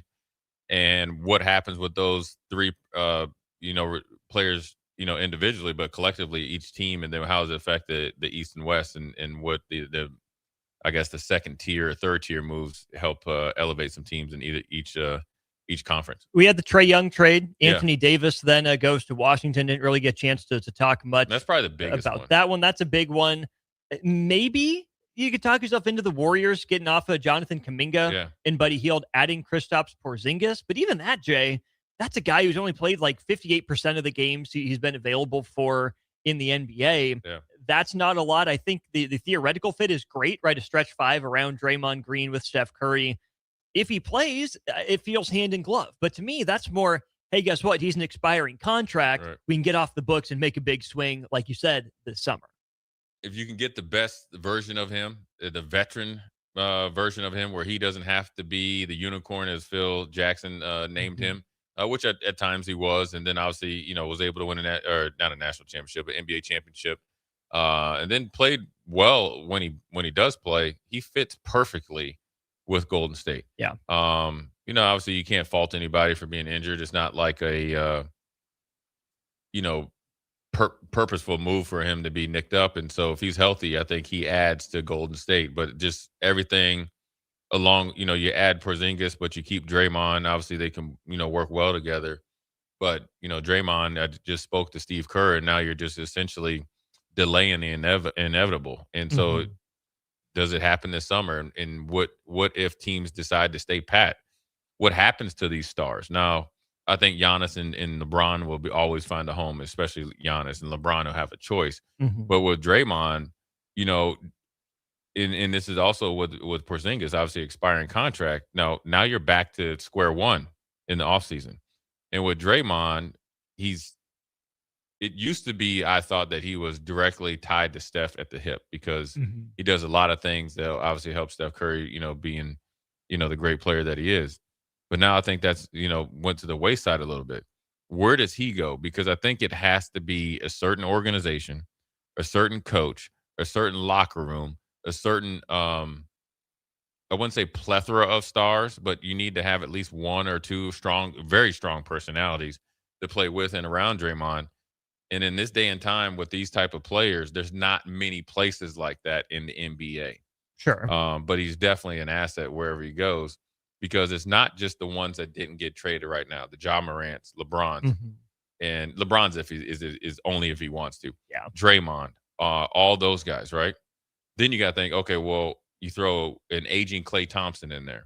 All those type of maybe second tier Hall of Fame players that are still playing. They're in it. You got to think Chris Paul's in that free agent pool now. He's, he got in Toronto. Chances are he's going to. Well, they told him not to report. Right. He's going to get bought out. So he just gets the Carmelo Anthony treatment. Does somebody pick him up for a playoff run? Or does he end the career kind of like Carmelo, where people won't give you a chance? Right. Even if you want to toe the company line. Yeah. With mid-tier trades, the other tentacles off of those are just as important right now, because they all kind of affect each other. And obviously, the trade deadline closing. I guess you could say the Cleveland Cavaliers is the only team that won. Cleveland won, maybe Utah. If you think they're going to start going for it now with a Markin and Jaren Jackson Jr. and Walker Kessler front line. If you think Keontae George is for real, you're a shooting guard and a couple bench pieces away in the future. I don't understand Washington. I kind of get why the Clippers did what they did, but you don't understand what Washington did. They're not going to be that good. Young and AD won't be available, so you're trying to get off the books in 2 years. It's just, I think first of all, if you've been in the DMV, people will go to the game expecting to see Young and Davis. They don't care. Gotcha. So it's I think it's more or less just like fool's gold. Hey, look, we're trying. Those guys are injured, but come watch us anyway. Yeah. So I think it's more of that. Get people to, like it's like repairing the image of a franchise that's not trying to win, but we actually are trying to win, but they just it's just not going to happen. It's not. They're just so happen to be injured and had no intentions of playing. Gotcha. So in that sense, they won. I like the deadline for Boston. They got the Anthony Simons deal done in the summer. He was expiring. They flip him for Nikola Vucevic. He was, closer to the end than the beginning, but Boston was in need of some size. Yeah. Stretch-ish kind of big man. Kind of 85% of Kevin Love, I think, in a lot of ways. And Boston also got rid of Chris Boucher, so they're under the aprons now. So I think their mission to shed salary went really well. I don't fully understand Zubac for the Pacers, but maybe that's just hard to see with Tyrese Halliburton out. Maybe when Hallie comes back, that's a good, pick and roll kind of lob threat alongside, Pascal Siakam, who's still been playing, some pretty darn good basketball. Kings are always losers in this. Sixers, I don't really think that move to get rid of Jared McCain was all that consequential for them necessarily. You just did him a favor, though. But maybe that's part of my question then, Jay, is do you think that it was, this quiet of a deadline, even like Minnesota, right, didn't get the Giannis deal consummated? Didn't do anything. Right. Do you think that that's just a tip of the cap to OKC's pretty good? We're not going to go all in. We'll take our best chance with them in the playoffs, wait till next year kind of thing, maybe? I think that's it. And looking at the juice versus squeeze, probably could get a better deal, or at least in their mind, in the summer. And sometimes when you're in the season, in the moment, and you're playing decent, and obviously Shea is hurt, you think, okay, well, you know what, what will he be like when he comes back? Yeah. I would have liked to see the Timberwolves be proactive, especially with Cat in New York, and then you're probably looking at Rudy and like, do we make the right decision? But I think that you're right, 100%. I think everybody's expecting OKC to go back to back, and then the team will implode. Because obviously there'll be, Chet will be up, and you might get rid of some guys, and who knows how much their bandwidth they can withstand in that type of market. But I want to ask you, the one thing I'll give the another team here is the Memphis Grizzlies. I'll give them credit. Now, I feel like, in my opinion, I would have traded Ja Morant 2 or 3 years ago. Because in that building, they saw this coming 6 to 9 months before we saw it play out. So that's when I get rid of him. Yeah. When he's at his apex. Sure. Or I get rid of him after he comes back, has a second mishap, but then he starts to play well. You gone. Yeah. I feel like your franchise players could have been Bane or Jaren Jackson, especially Jaren Jackson. I feel like, right? Because of the improvement, improved his outside shot, definitely a good defensive player, rebounding and all that. And then you can kind of, you need to obviously shoot around it, but I think you could, if that's your centerpiece, I like him at his apex better than Bam Adebayo. As far as being, because he's bigger. Yeah. He gives you more shot blocking ability. Defensively, I think he's just as good or better, right? Yeah. And then I think his upside is better, right? So if you're going to go the small 4 or 5 and then, trade or draft around him with this next 2 drafts. You bring in Edie in terms of replacement, or not replacement, but, complement. And he's also shown the ability to play with his, facing the basket. So you really are having 2 lineups with one guy, but they got rid of him. Now Memphis, I think, is starting to come to terms that they're essentially in a full reset. Yeah. Because you got rid of Bane, which was a surprise. I felt like. But you got 4 firsts for him. So when someone's going to offer you that, you can't say no. It's like you're living in a house and somebody's going to, I'll pay you 3 times what it's worth. All right, I'm gone. Cool. Tomorrow? Or do you need it right now? Right. Can we finish dinner? Just let me turn off the grill first. I want to make sure your house doesn't burn down. Yeah. But I think Memphis was really, really proactive because I think they know what's coming and they're there. They're not being impulsive. Sure. So oddly enough for Memphis, it's actually really good. Yeah, no, I see the vision. If those fans and that front office is willing to go through the rebuild, of course, John Morant and Thomas Isalo were butting heads a little bit to begin the year when Morant was in and out of the lineup, and I kind of get where Isalo is coming from too. He wasn't running as many plays specifically for Morant as Ja wanted, but I think that could be good for a guy like Ja. I think there's some similarities in terms of the heliocentrism between what Trae Young wanted and what Ja Morant wanted. But I think that there's more opportunities maybe for Ja Morant if he's willing to buy into that kind of second side role at times, shift off the ball, get all 5 sets of hands on it, and then he can drive from a second side. It would make his life easier. I get Memphis not selling low on Morant, but that's where I think you're 100% right. They probably did miss the boat, and it would have been a tough sell, right? I mean, think about the Grizzlies still trying to recapture some of the magic that, that fan base and that team had during the grit and grind days. Marc Gasol, Zebo in there, and Mike Conley as well. It's going to be hard to get back to that. Maybe that's the blue collar identity they need, and I'm not sure the way John Morant wants to play necessarily fits that.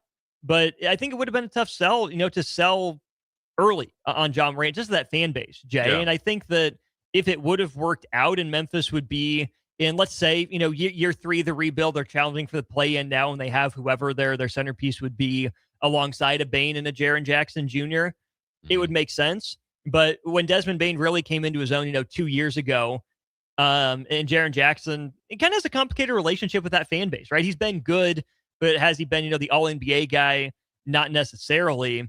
I think it would have been a tough sell at that point, even if it might have been the prudent move. Yeah, and the only reason I'm saying that once Ja Morant with the whole strip club thing and the guns, and then fighting and bucking the system, hanging around people he had no business hanging around, having them in the facility, not even in just say, I'm cool with his dad acting the way he is. He's going to be who he's going to be. But with Ja Morant, then he doubled down in the summer and it's kind of like really pushing back towards the NBA in Memphis. I would have got him up out of there. I would have sent him to Portland.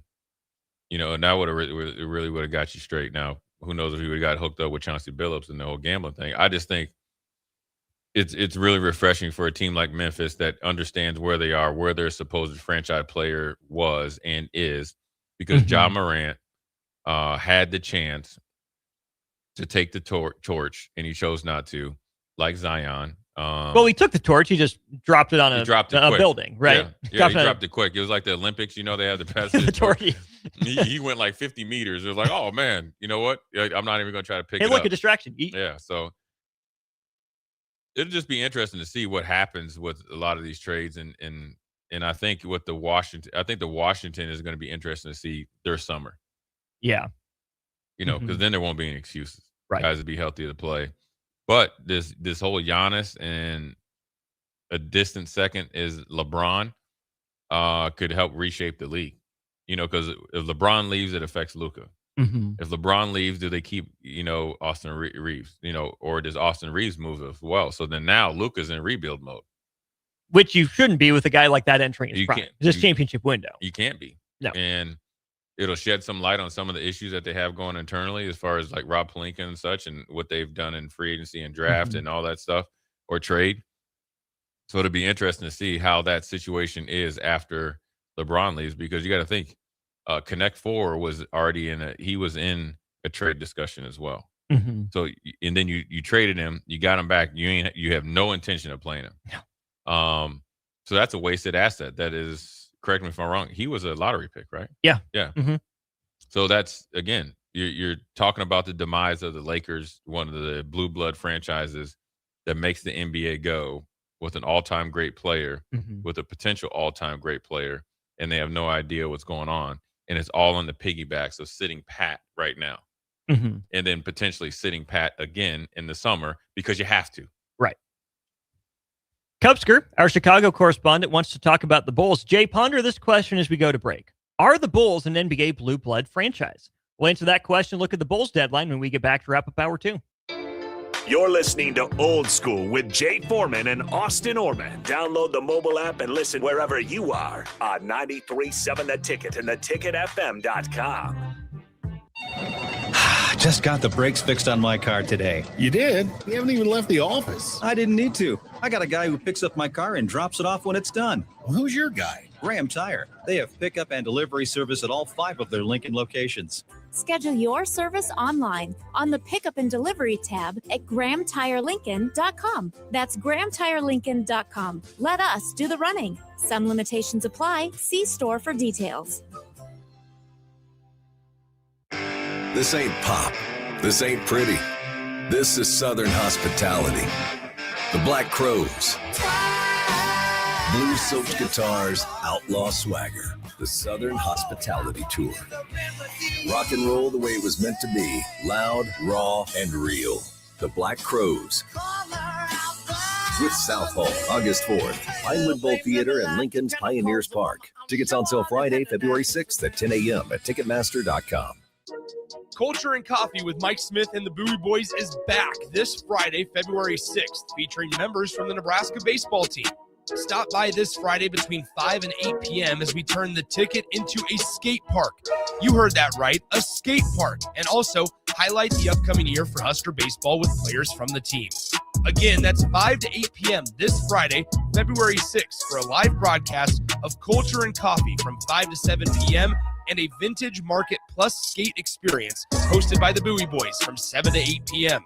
This is a party you won't want to miss. You're counting on your team to win, so why not prove it? By placing your bets at Warhorse Sportsbook. Their win is your win. Put your money where your mouth is on nearly every sporting event.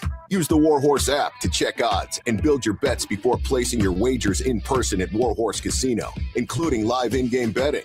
No bets, no glory. Wagers may only be placed on Nebraska-based teams when played outside the state of Nebraska. Must be 21 or older to gamble. Gambling problem? Call 1-833-BET-OVER. There are so many realtors in Lincoln and Omaha, but don't get overwhelmed by all the no-names, plus all the different companies. Ben Bleicher with Professional Realty Group at Berkshire Hathaway Home Services Real Estate is your go-to option, whether buying or selling residential, luxury, leasing, investment properties, or commercial property, small or large. Ben's team offers decades of experience, unbeatable customer service, and promises to fully protect your interests throughout the entire transaction. Call 402-419-6309 for all your real estate needs. Ben Bleicher with Professional Realty Group of BHHS Ambassador Real Estate. Golfing in 72 degrees and perfect conditions in Nebraska doesn't seem possible in the winter, but it is. Double Eagle Golf is your escape from the bone-chilling cold outside and a reason to keep the clubs out year-round. Book a bay with some friends for a weekend or come by for golf and happy hour on a weekday. Spring leagues begin in February. Get signed up today. That's all at Double Eagle Golf inside the Kinetic Sports Complex on West O Street, online at doubleeagle.golf. Get rid of pesky critters once and for all with Bats to Rats. Their expert team is here to help you reclaim your home. No more sleepless nights caused by crawling critters or flapping wings. Bats to Rats ensures a safe environment for every family member. Check the website at batstorats.com for amazing offers. And if you mention this ad, you'll receive $10 off your initial inspection cost. Call Bats to Rats today at 402-781-8691. That's 402-781-8691. Bats to Rats. In every office, there's two types of people. There are those who bring in bagels and those who eat the bagels that someone else brought in. Everybody likes the first person. Be that first person. Weekday mornings at 7:30, you have a chance to win a business box of bagels from Bagels & Joe. All you have to do is shut up, Sipple. 2 questions for you, 2 for Sip. Win, and the bagels are yours. Lose, well, you don't want to lose. You lost Monday, you lost Wednesday, you're a loser. Shut up, Sipple. Weekday mornings at 7:30, brought to you by Bagels & Joe. Hi, Sean Callahan here for Koppel Chevrolet GMC, and wow, what a year it was at Koppel. The Koppel family would like to say thank you for a record-setting sales year in 2025. Now let's start 2026 off with the bang. New GMC Sierra pickups starting at $12,500 off list or 0% APR. Also hot off the presses, new Terrain leases at $299 per month. That's right, $299 per month on new GMC Terrain leases. So please stop on in the store or online at copplecars.com. Stock numbers G138852 and G165184, $2,500 down with proof credit. So as women, we're so hard on ourselves, and I just wanted a simple way to feel confident again and to feel like me again. And the Spectrum 7 at Max Tan gave me that little spark back and can also give it to you too. A full body light that makes my skin and my spirit feel brighter. Hey guys, it's Austin Orman. Join me and former Husker Jay Foreman this Friday, February 6th for Old School, live from Back 9 Golf, just south of 14th and Pine Lake Roads in South Lincoln. We'll tell you all you need to know about the premier indoor golf place in Lincoln while enjoying Friday afternoon action of the Waste Management Open.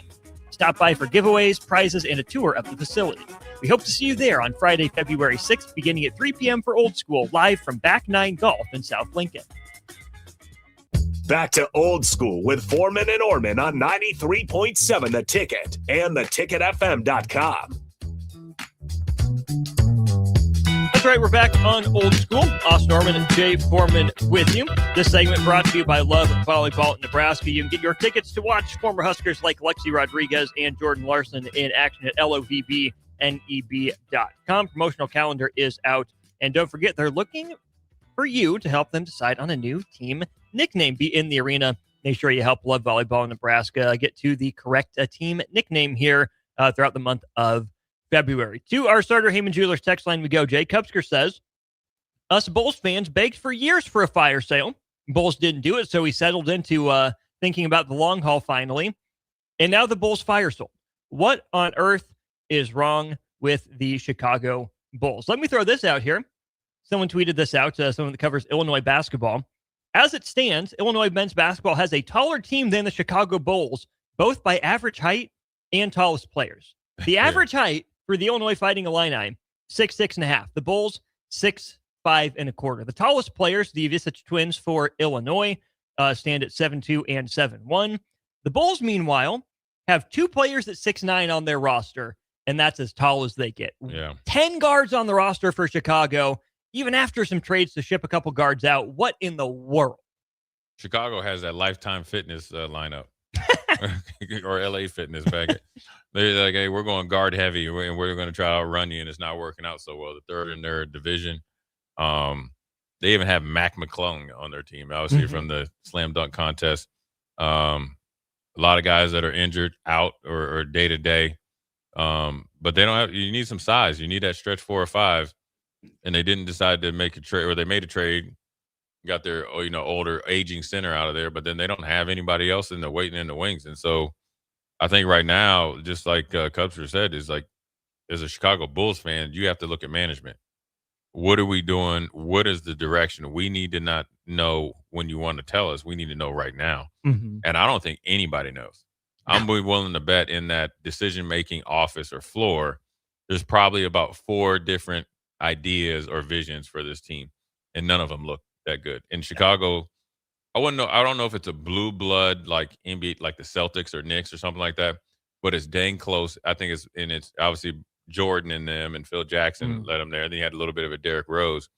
But when you talk about Chicago and basketball, even all the way down to high school and obviously college, and even, you could throw DePaul in there when they really were rolling back in the day, it's a franchise in a city that you have to get right. You have to get whoever's either going to be in control or comes in control, you have to get this right. Are the Bulls the Oklahoma football of the NBA? Well, Oklahoma's somewhat back right now, but yes, when we played Oklahoma, we were beating them 77 to 7. Yeah, but you had your run with Wilkinson, you had your run with Jordan, yeah, and Jackson. A little bit of a down period in there. You come back with Tibbs and Rose. You come back with Bob Stoops. You get championship, obviously, if you're Oklahoma. You don't if you're the Bulls. Had a little bit of uptick with Lincoln Riley. Yeah. And then now you're like, and not a perfect comparison. But close to it. And they don't have anybody that, if I'm an opposing team,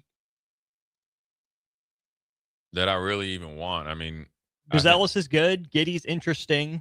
Giddy's already came from OKC, and he obviously brought some back. I think this is a home for him, but I don't know if I'm thinking like, man, I really need him on my roster.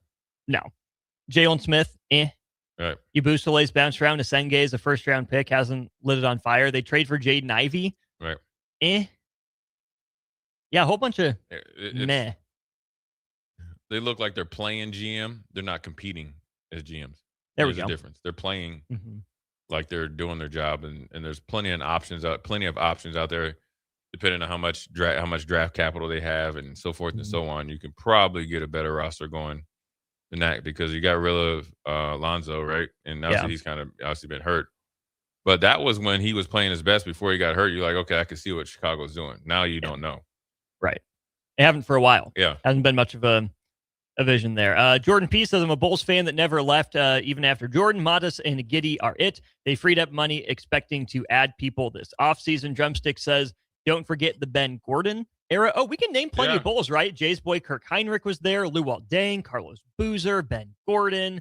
The Bulls were interesting. They were fine, but they haven't really lit the world on fire outside of that one really good Derrick Rose year and the sixth champion. Yeah, they were close, but yet so far. So the league, if Chicago gets popping, that's better for the league. I look at Chicago like Nebraska. I think Nebraska's more of a blue blood, but when Nebraska's playing good football, it's best. It's better for everybody when Chicago Bulls are viable and and more importantly have a good product.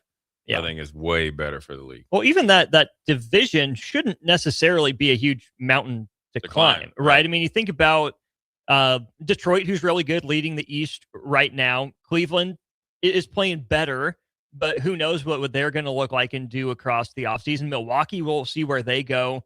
In Indiana, what's Halliburton going to look like next year, right? There's no reason that Chicago, can't start to make a climb in that division. We'll go to break. We got hour 3 of Old School coming your way. Big thanks to Graham Tire Company. They've celebrated 75 years of serving the Midwest. More than just tires, they do all kinds of car and light truck repairs, too. From brakes to oil changes, you can trust Graham Tire for service you can count on. It's Graham Tire that's getting you to the places that matter most. Husker Hall of Famer Jay Foreman. I'm Austin Norman. Hour 3 of Old School comes your way after this. Watch Old School live on Facebook, YouTube, or Twitch. Old School with Foreman and Orman on 93.7 The Ticket and theticketfm.com. So as women, we're so hard on ourselves, and I just wanted a simple way to feel confident again and to feel like me again. And the Spectrum 7 at Max Tan gave me that little spark back and can also give it to you too. A full body light that makes my skin and my spirit feel brighter. This is Lincoln's home for sports talk on the FM dial. Also online at theticketfm.com. On the internet. KNTK FM Firth, 93.7 The Ticket. Stop asking your friends if they're hosting a party this Sunday and come join the real party instead. Join 93.7 The Ticket for the Super Bowl at Buffalo Wings and Rings at 68th and O this Sunday and walk away with great prizes just for showing up. Why worry about making a great spread of foods for the game at your house when you can enjoy all the great wings and more at Buffalo Wings and Rings? It's the Super Bowl party with 93.7 The Ticket at Buffalo Wings and Rings this Sunday at 68th and O. All right, Lincoln, if you're a diesel technician who's ready to earn up to $40 an hour and you're tired of working nights and weekends, listen up. Inland Truck Parts and Service is hiring experienced diesel technicians right here in Lincoln, and they're offering what every hardworking tech wants. Monday through Friday hours, no nights, no weekends, and paid training on advanced diesel technology. With 37 locations across 12 states, career advancement opportunities are endless. Start building towards your future and apply today at inlandtruck.com. That's inlandtruck.com. Or text APPLY to 785-369-1320. At Parkview Animal Hospital in Lincoln, it's not just their professional care that sets them apart, but their warm staff and state-of-the-art facilities. Whether it's for a routine checkup or a comprehensive medical procedure, at Parkview, your pet isn't just another number, but a valued member of their caring family. Visit them at pahlincoln.com today and in person just south of 14th and Pine Lake Road. Parkview Animal Hospital, your pet, their passion for happier, healthier, furry friends. Hey guys, it's Austin Orman. Join me and former Husker Jay Foreman this Friday, February 6th for Old School, live from Back 9 Golf, just south of 14th and Pine Lake Roads in South Lincoln. We'll tell you all you need to know about the premier indoor golf place in Lincoln while enjoying Friday afternoon action of the Waste Management Open. Stop by for giveaways, prizes, and a tour of the facility. We hope to see you there on Friday, February 6th, beginning at 3 p.m. for Old School, live from Back 9 Golf in South Lincoln. Select Plumbing and Utility has been serving Lincoln and the surrounding area for 14 years, and they're not slowing down. Select Plumbing and Utility handles all your plumbing needs from faucets and water heaters to full renovations, and they can even help with your heating and cooling needs. They're also Lincoln's underground experts, repairing and replacing broken underground water and sewer lines since day one. Contact Select Plumbing and Utility today at 402-560-6197, assuring excellence in every situation, opportunity, and challenge. That's 402-560-6197. In every office, there's two types of people. There are those who bring in bagels and those who eat the bagels that someone else brought in. Everybody likes the first person. Be that first person. Weekday mornings at 7:30, you have a chance to win a business box of bagels from Bagels & Joe. All you have to do is shut up, Sipple. 2 questions for you, 2 for Sip. Win, and the bagels are yours. Lose, well, you don't want to lose. You lost Monday. You lost Wednesday. You're a loser. Shut up, Sipple. Weekday mornings at 7:30, brought to you by Bagels & Joe. Hey, Nebraska, this is your moment. Love Nebraska is already making noise on the court, but they're still missing one thing, a nickname. That's where you come in. Love Nebraska is giving fans the chance to submit the team's official nickname. Fans will then vote on the finalists later this season. Head to lovneb.com/nameyourteam to submit your nickname and get in the game. Submissions end on February 22nd. Name your team, shape the legacy.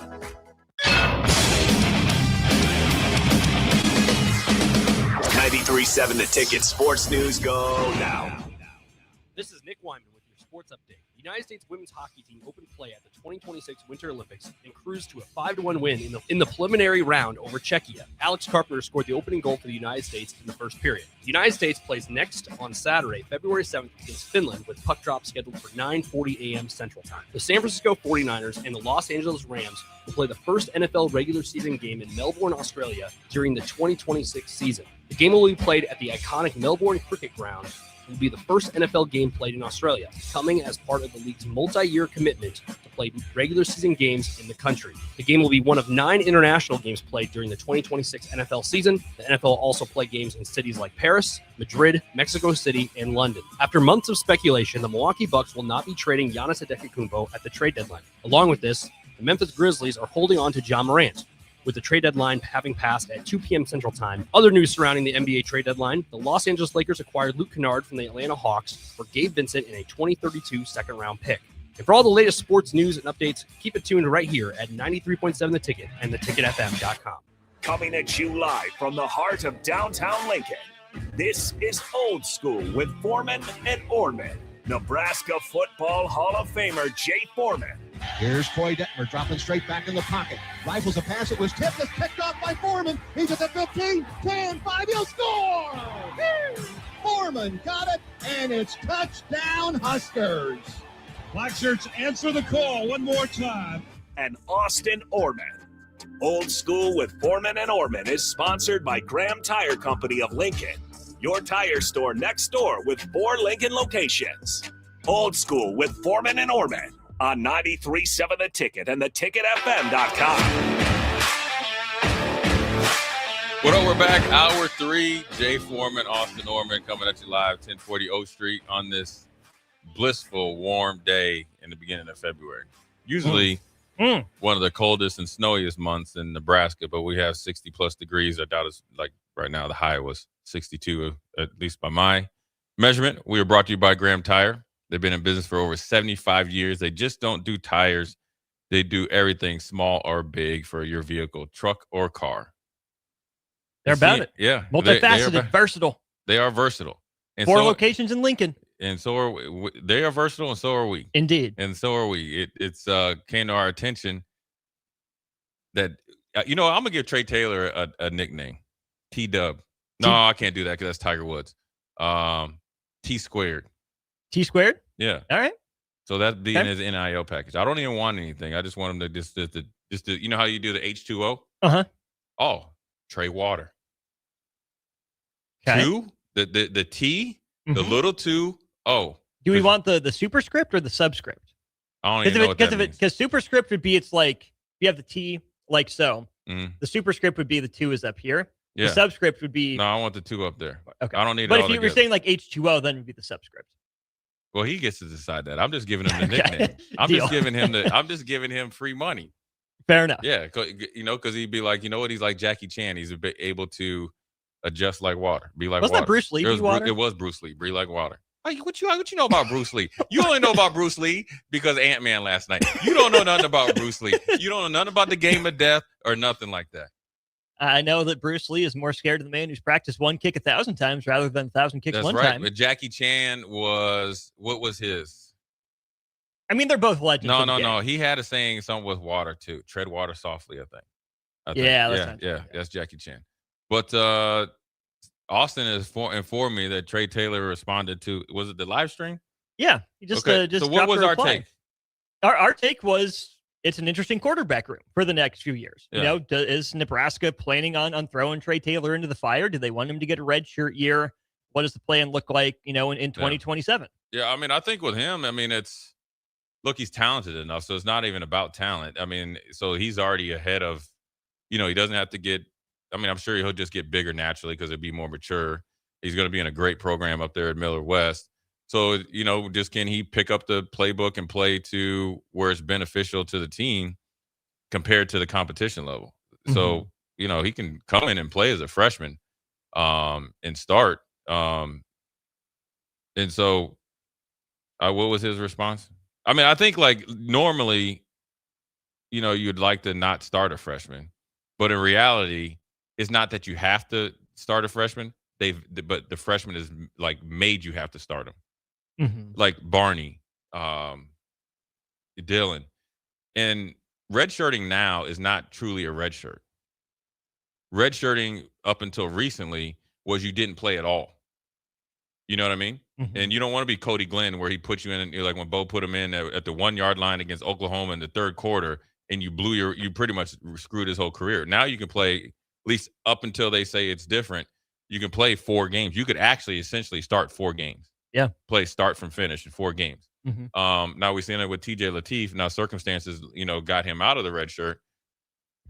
But if he's good enough, they're going to start him. I think that, you come in, he's got a lot of fanfare. He's going to be on site, so he's going to be way ahead of any enrollee. He's going to be essentially, my math is correct, he's going to could be essentially like a spring ball ahead of, or he's going to be a full year of everybody that comes in August in his class. Mm-hmm. The guys that don't, the early enrollee. Yeah. So then he's going to be essentially almost a year and a half, or half a year in advance of the guys that's even enrolled here early, because he'll be able to have access to the team and the playbook. It's kind of hard while you're doing your thing in high school, but he's going to know how to get up and down the highway. He's going to know the lay of the land. He's going to kind of be on site, and he's also going to have, the familiarity percentage, being able to kind of get the team used to him. Mm-hmm. And it has nothing to do with on the field. Yeah. And then what was his response? TRAE Taylor. Is he listening right now? I don't know. On the live stream? TRAE, hit us up. If you're listening, right? We're going to have you drop on, a line. Drop a line. I usually don't have, high school kids on, players on, because I like to try to let them do their thing. But we'll have you on, my brother. Indeed. Yeah. TRAE Taylor knows a good friend of mine. Oh, yeah? You don't have to name names if you don't want to. Yeah, John Hollistick. He knows it. Everybody knows who John Hollistick is. Yeah, Southside's very own. Southside very own. That makes sense. The toughest white dudes I've played. There we go. Play with. Go ahead. TRAE Taylor said, interesting take. I'm preparing as if I'll have to play. The best situation for me would be if I got to redshirt. Me calling it a soft redshirt means I get to learn without the practice reps. But I should understand the playbook somewhat before getting there in December. As my dad says, instead of me getting 1 year to prepare before I play, we are stealing a year to give me 2 years if everything plays out how we hope. I like that mindset. I like that better than the transferring to help with recruiting tweet. That's for sure. Well, I think you do it all. I think if I like this one better. Yeah. Look, these kids are, this is part of the deal. The peer recruiting always has happened, but obviously we didn't have social media, back when I played, and, social media is now part of recruiting now. So you can peer recruit. TRAE Taylor can recruit a kid from Florida and never even meet him, just by DMs, and they get on Zoom or whatever they're on, FaceTime. So look, I like it. Like if he, you should, I would be turned off if a quarterback or any player isn't, within reason. right? But he's a 4-star recruit, right? Mm-hmm. Going to be potentially, for sure a 4-star recruit, high 4-star recruit. Might end up being 5, but generally probably 4 because there's only 35-star recruits, which is crazy because all the really good guys are 4 and 3-star recruits. But so he's coming in as probably the highest recruit Nebraska is going to have in that class. I would be, I guess, turned off if he wasn't prepared to play or preparing to play. You know what I'm saying? Yeah. And, or willing to prepare to play, like do the things, because he can't come in, and I know he's not going to. I'm just talking in general. When you're that highly ranked, probably have some financial enrolling financial, situation with it. That's his business and nobody else's business besides theirs. And so you're not going to come in as the regular 18-year-old or the regular freshman. Right. So that means you got to be willing to prepare to win or prepare to, obviously play and start. And that's good because you want more guys that are going to try to come in and play.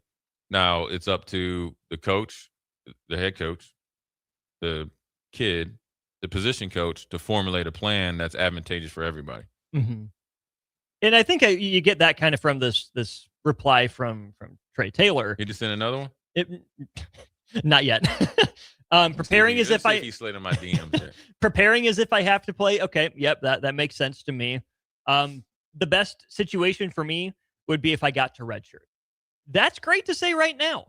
That's great to say. That's absolutely the right thing, I think, to say. Right? Prepare as if you have to play, but also be prepared to redshirt. But Jay, how many times have we heard that line too? If the redshirt's what it takes, I got to make sure I get my body right. Got to make sure I know the playbook. Yeah. I'm sure you can speak to this better than most people here. It's one thing to say you're willing to wait, but then to actually go through with the waiting and do the working while you wait and funneling and channeling that itch of wanting to get on the field, but not being able to, outside of those 4 games, probably the first 3, and then we'll see after that. That gets difficult. We've seen, especially, let's throw the Nebraska men's basketball example out there. Not a perfect one because they can, touch the floor once and have burned their red shirt. But how many guys has that program lost where that's been the plan? That the year 2 jump is real in the Fred Hoiberg program.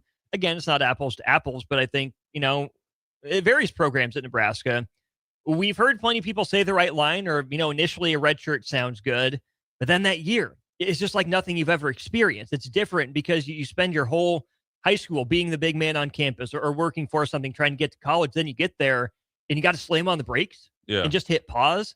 I love that TRAE Taylor said it. I just hope it's true. Yeah, I mean, I think if they make a decision where he's going to redshirt, first of all, I don't think it's a true redshirt because has the opportunity to play in 4 games. So you're thinking the first 3 right off the rip, right? Yeah. If everything goes right. Yeah, and but let's just I always plan everything's going to go right. He's going to play some, at least in 2 of them, okay, or whatever the combination is. And really, to be honest with you, 2027, by the way, Nebraska in the non-conference will have Northern Illinois, Miami of Ohio, and Northern Iowa in the non-con. Yeah, he should be playing. Then you'll have Ohio State, Washington, Wisconsin, Northwestern, Minnesota, Iowa, Oregon, Purdue, and Rutgers. Yeah, I mean, the schedule is always going to be tough in the Big Ten, so it doesn't really matter. But I just think that just right off the rip, he's going to be, somewhat in the weight program. Well, not really, because Miller South has their own, but he'll be in the weight program. He'll be through spring. And if he's playing well in the non-conference and it's like a neck and neck competition, then he'll probably be out there. Then then he's got to learn on the job and continue to get better. But yeah, you want him to come in and compete. I don't think you're a 4-star. I would expect anybody that's coming in from high school, primarily if you have an opportunity to get ready to compete. That doesn't mean it's going to be handed to you, but ideally, sure. You want a red shirt. I think you can go from red shirting to starting. I've done it. Yeah. And it was a lot more difficult. We weren't able to play live games.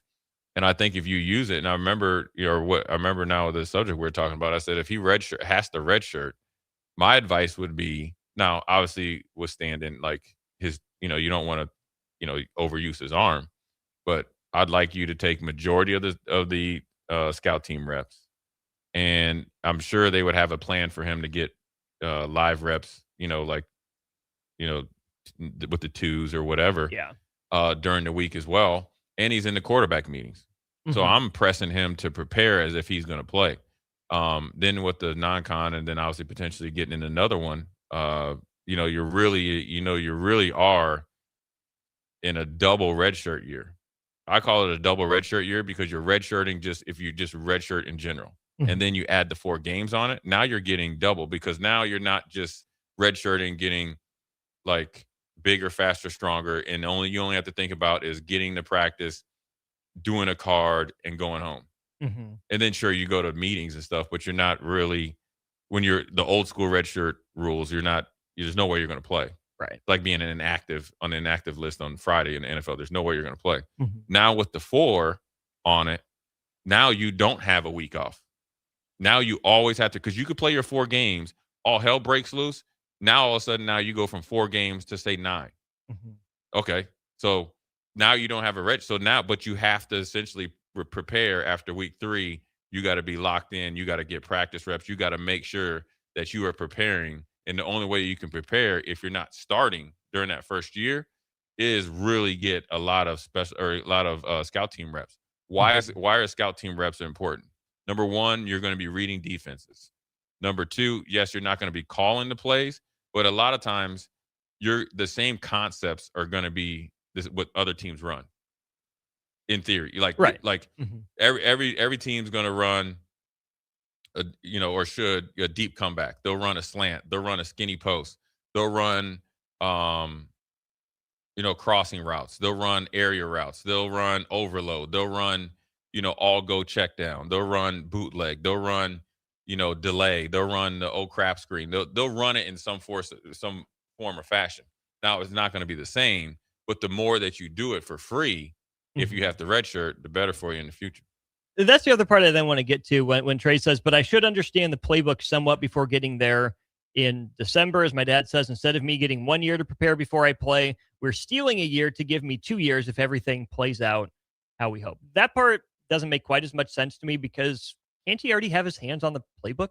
Maybe not with the team issued iPad, but can't they send him the PDF version? I don't know. And have him look through it. Is Millard South running Nebraska's offense? Is Nebraska sharing a playbook with Millard South to say, hey, get our guy in this system? Maybe that's the next wave. Maybe they are. Maybe they aren't. I mean, you've seen more Millard South than I have. Yeah. Are they doing Nebraska's stuff? Is this the advantage that TRAE Taylor says? Or what's stopping him from studying Nebraska's playbook, if you were in Carmel still? I don't know what the rules are. If you're able, I know I wasn't able to get the defensive playbook. You could get some kind of like when you first kind of, commit or whatever. But now they have, like I think it used to be like catapults, and you can get on your iPads, or like they can send you a link, and who knows what they can, get you going on. Millard South runs some things that Nebraska, I don't think it's not like apples to apples, but I think, number one, you got to learn Millard South's playbook first. Right. But I think, if you have a dedicated day, for the next 4 months or 5 months, say you get there, well, he's moving here probably as soon as his school's out. So I'm assuming that's May, June. So from June, 6 months, if you're studying the playbook 2 or 3 days a week, right, on top of Millard South takes the precedence, number one. And then number two, you're just kind of looking at it. It's not foreign to you. You will be ahead of everybody else because the install that you're going to go over as you start to learn the playbook when you get here full time, and he'll already be living here, you'll be way ahead. Now you'll be able to dive into the details, and you'll see the the basic plays. You'll call them out at however many times. The only thing that worries me is that you'll be at Millard South. This is a new playbook. You're not at your original place, which is fine. And then trying to learn another, you're almost trying to learn two. But But I think it goes back to what you've always said: football's football. Yeah, don't make it harder than it needs to be. And I don't think, for him, I don't think you need to really overdo it. You know what I'm saying? As far as the Nebraska playbook, you'll learn the playbook. You'll have plenty of time. He'll be here. He'll be learning his playbook essentially right around Thanksgiving. When's the state championship? Right around then, right? You can give or take, yeah. Right over November. Yeah. So that next month before January 15th, when they come back, you're 6 weeks ahead. Yeah. You're literally already in the playbook. Him learning Nebraska's playbook will be just fine. He'll be ready to go. And obviously won't know it like the previous ones, but he'll know it. He'll know it. You love football, you'll learn it. Then it just comes down to him just coming in and like executing and beating other guys out. And there's an old saying, if there's a tie, you go to the young guy or whatever. But is that true? Is that true? So it depends on the coach. That's what I was going to say, because I think there's a lot of cases that what would we rely on? Experience, right? Yeah. He's been there before. He's done it. Go with the known commodity. Depends on the coach, and depends on what they really want to happen. And I think that goes back to the question I asked you in hour one. Pros. Does Nebraska want to play the true freshman, or is Nebraska willing to? And only they can answer that. They're willing to play him. But if it's close, we'll see. The one thing about this staff, I will tell you, you could love them or love them or hate them or be kind of indifferent. If you can play, they will play you. Mm-hmm. Straight up. They showed that in the first year, and you got other guys that played. And Guthrie took Buford's spot, for example. So, whether you're going to just start off on special teams and then work into a starting role, we've seen that in every single position. Mm-hmm. So they're willing to play young guys. Then they'd be willing to play him. If he comes and beats somebody out, they're definitely going to put him out there. Wanting to, I think that's kind of in between those two. Sure. I mean, I see it both ways, but I think a lot depends on how this year goes, because it's how TJ progresses, how Daniel Kalen progresses, and then you have to talk with TRAE and make sure there's a plan for him to be successful. Because the last thing I'm assuming he's highly competitive, right? I mean, just like to think that you're like that as a football player, is that when you get here, you want to compete. You can deal with maybe not getting what you want because you aren't ready yet, but you want to make sure you have a plan, or you're this constant communication how you can get there, because the work doesn't ever stop. Let's just say, for instance, he ends up starting or they decide, you know what, we're going to go 2 series on, 2 series off, rotation, like 2 and 2. Well, the work then you still have work to do, because now you got to make sure that you're in that Tom Brady, Drew Henson type of thing, where you got to constantly show yourself each week. And then obviously, Tom Brady was the guy that ended up being the better one. And, you're always going to face competition. I don't think that he's expecting to come in and get anything handed to him, but, he's got to, he's not coming in competing against Heinrich Harburg at quarterback. He's going to have guys that, at least if they stay here, TJ and Daniel, that they're going to be, viable, at least have some viable competition. So, but if I'm him, I'm a 4-star recruit and I moved here, you dang right I'm thinking about playing. Now, if he wants to say that or not, that's fine. I'm just telling you what I would say. I'm not speaking for TRAE. I'm speaking for Jake. Yeah. Like if they recruited me as a linebacker and I moved here to go to whatever school. Where would you go? No, don't answer that. Don't answer that. Don't want to get you in trouble. Oh, I'll tell you where I would go. Where are you going? I mean, Miller South's a good place to go. West Side's good. I wouldn't be minding to go. I mean, Lincoln School maybe. You linebacker's easy. You just see ball, hit ball. Right. Quarterback. You guys say, hey, who we got on this line? Who we got running routes? Who we handing the ball off to? And who's calling plays? There's a lot of variables when you play at quarterback, because if you go make that play quarterback, you got a bunch of 200-pound linemen. Boy, that'd be a rough senior year. Whew. So, yeah, I mean, has he responded yet? I've not seen anything. We do have we have a Trey Taylor watch. We do officially. It's on. Somebody gave him a nickname. What they call him? T Smooth. T Smooth. Is it smooth or smooth? I don't know. I don't like that. I just saw that Trey Taylor got 2 T's. Had a friend back in the day. His name was T Wiggles. How about this? He comes in balls. We'll make sure that we'll do a fan poll for his nickname, and he'll benefit from the NIL. There we go. We'll even put a shirt out right there. Heck yeah. Got space on the wall. Yeah. We'll even have Nick Sainert modeled it for you, Trey. Now, does anyone want that? Well, I was going to say, Trey, Trey probably looks like he's wearing an extra large. Nick's about 3X. So it won't look the same. Nick has done good work. Well, let's give the young man some credit. I ain't giving him no credit. I will. Nick has too much dip on his chip. No, I'm saying too much of Aunt Sarah's Greek yogurt ranch. Nick's done a really good job, but yeah, I mean, it's It's a great. Like I said, if you're a young player in high school with an emerging, and you're getting recruited by a blue blood program, that's an emerging program. So you got to listen to this. This is a blue blood place. That means winning is in the fabric of this state. People know what good football players are, and know what good football play is, and that's the expectation. That is not going to change. But going along with that, this is hopefully an emerging program. That means we are trying to get back up to the standard of where we're at. So if I'm a high school player, or if I'm a portal player, I guess a JUCO player, or say they're recruiting a Division II or FCS kid, you dang right I'm thinking about coming and playing. And if your feelings get hurt that Jay Foreman's coming, well, that's a you problem. Yeah. Now I got to go earn it, and then look, man. Like your feelings didn't get hurt that Tony Ortiz was coming, right? You had to go earn it. I was mad. But that's my boy, though. Yeah. I was salty, but I was like, my dad was like, ain't nobody, he got to beat you out. That ain't going to happen. So you just got to shift your mindset. Speaking of shifting my mindset, the text line here, 0599, threw out 2T Magic. No. Which, number one, I don't, T Magic 2, maybe, if you really want to stretch it, but having a toddler at home who recently graduated 2T clothes and also is into saying poop and pee. Yeah. When I say 2T, I think 2D. Yeah. What he calls gas. No, you want him to have his own. We're not going to do that.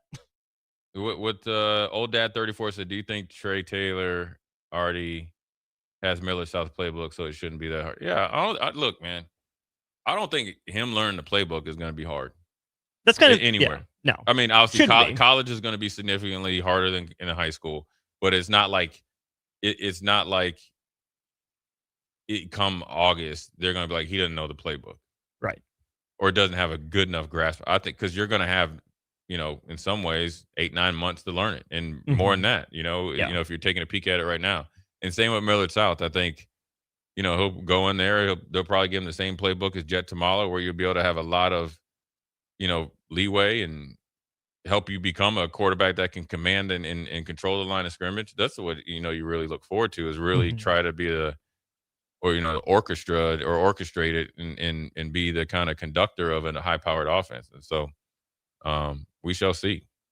We'll take a quick break, come back. We'll get your thoughts on, I guess we're getting a lot of nicknames for TRAE Taylor. Give us our thoughts on TRAE Taylor's tweet at us. We can read it again when we get back. Yeah, we'll read it again because it was an interesting take. And your nicknames, right? 402-464-5685. Yeah. Yeah, we'll be right back. Jay Foreman, Austin Orman, we'll be right back. You're listening to Old School with Jay Foreman and Austin Orman. Download the mobile app and listen wherever you are on 93.7 The Ticket and theticketfm.com. Hey guys, it's Austin Orman. Join me and former Husker Jay Foreman this Friday, February 6th for Old School, live from Back 9 Golf, just south of 14th and Pine Lake Roads in South Lincoln. We'll tell you all you need to know about the premier indoor golf place in Lincoln while enjoying Friday afternoon action of the Waste Management Open. Stop by for giveaways, prizes, and a tour of the facility. We hope to see you there on Friday, February 6th, beginning at 3 p.m. for Old School, live from Back 9 Golf in South Lincoln. Golfing in 72 degrees and perfect conditions in Nebraska doesn't seem possible in the winter, but it is. Double Eagle Golf is your escape from the bone-chilling cold outside and a reason to keep the clubs out year-round. Book a bay with some friends for a weekend or come by for golf and happy hour on a weekday. Spring leagues begin in February. Get signed up today. That's all at Double Eagle Golf inside the Kinetic Sports Complex on West O Street, online at doubleeagle.golf. Culture and Coffee with Mike Smith and the Bowie Boys is back this Friday, February 6th, featuring members from the Nebraska baseball team. Stop by this Friday between 5 and 8 p.m. as we turn the ticket into a skate park. You heard that right, a skate park, and also highlight the upcoming year for Husker baseball with players from the team. Again, that's 5 to 8 p.m. this Friday, February 6th, for a live broadcast of Culture and Coffee from 5 to 7 p.m. and a Vintage Market Plus skate experience hosted by the Bowie Boys from 7 to 8 p.m. This is a party you won't want to miss.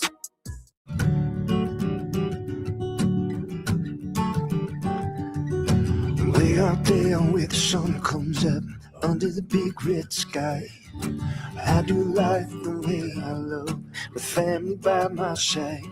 I feel home with me, no matter where I go. Proud of where we're from, excited for where we're going. Pinnacle Bank, the way banking should be.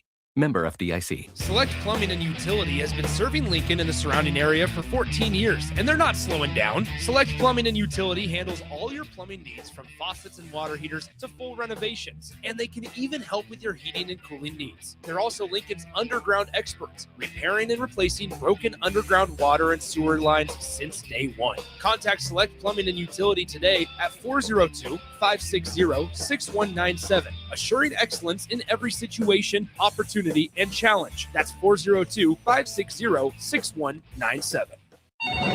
Just got new tires put on my car today. You did? I did see you leave the office. I didn't need to. Graham Tire picked up my car this morning and dropped it back off and they were done. You're kidding. How'd you get that kind of service? That's just what they do at Graham Tire. Schedule your service online on the Pickup and Delivery tab at GrahamTireLincoln.com. That's GrahamTireLincoln.com. Let us do the running. Some limitations apply. See store for details. Start your Sundays off right with Jeff and Nicole Essink on Fitness Fanatics. Jeff and Nicole discuss health and wellness, how to achieve fitness goals, and more through the life of gym owners and gym goers. It's Fitness Fanatics from 9 to 11 a.m. on Sundays on 93.7 The Ticket and theticketfm.com. Hey guys, this is former UFC fighter and mixed martial artist Anthony Lionheart Smith. The Upside Bar and Lounge in South Lincoln is the go-to spot for every UFC event, prelims, and main card. There's never a cover, so make sure you get there early and stay late. Upside Bar and Lounge has daily specials, a margarita club, and a taco club. And don't forget, they just added Buzz Bowls to their menu. Learn more about upcoming events by visiting UpsideBarLNK.com and stop into their South Lincoln location for every UFC event on 27th and Pine Lake.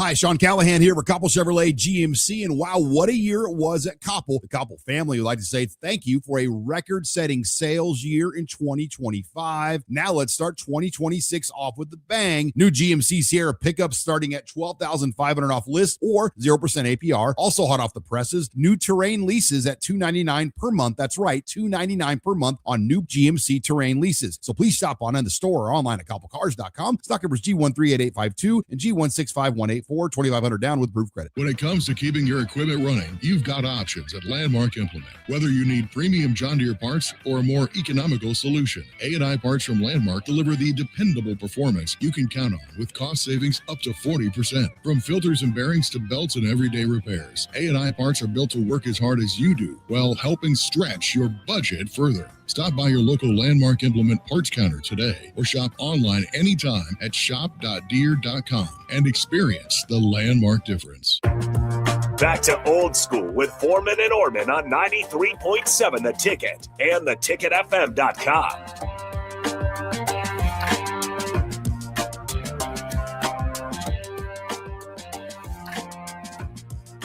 What up, we're back. Jay Foreman, Austin Orman.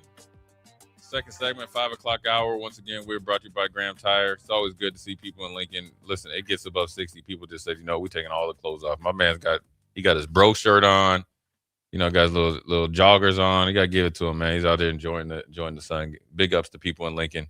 Enjoy the weather, man. I mean, didn't have a bad winter, but that week or so when it was below zero, it was tough sledding. So, look, the first segment, obviously, I was going to talk about the $1 billion going into SEC, but we're going to stay on this right now. And we got another reply, not to us necessarily. Someone replied to TRAE's reply. Said, best case is we go out and get an elite transfer next year for 1 year, so you, TRAE, can sit in red shirt and then ball out. Wait, okay, so that's what someone said. Here's what TRAE Taylor said in response. Oh, he did. I think we have that guy in TJ already. People forget he was a true freshman last season. I like that. Company man. I like that.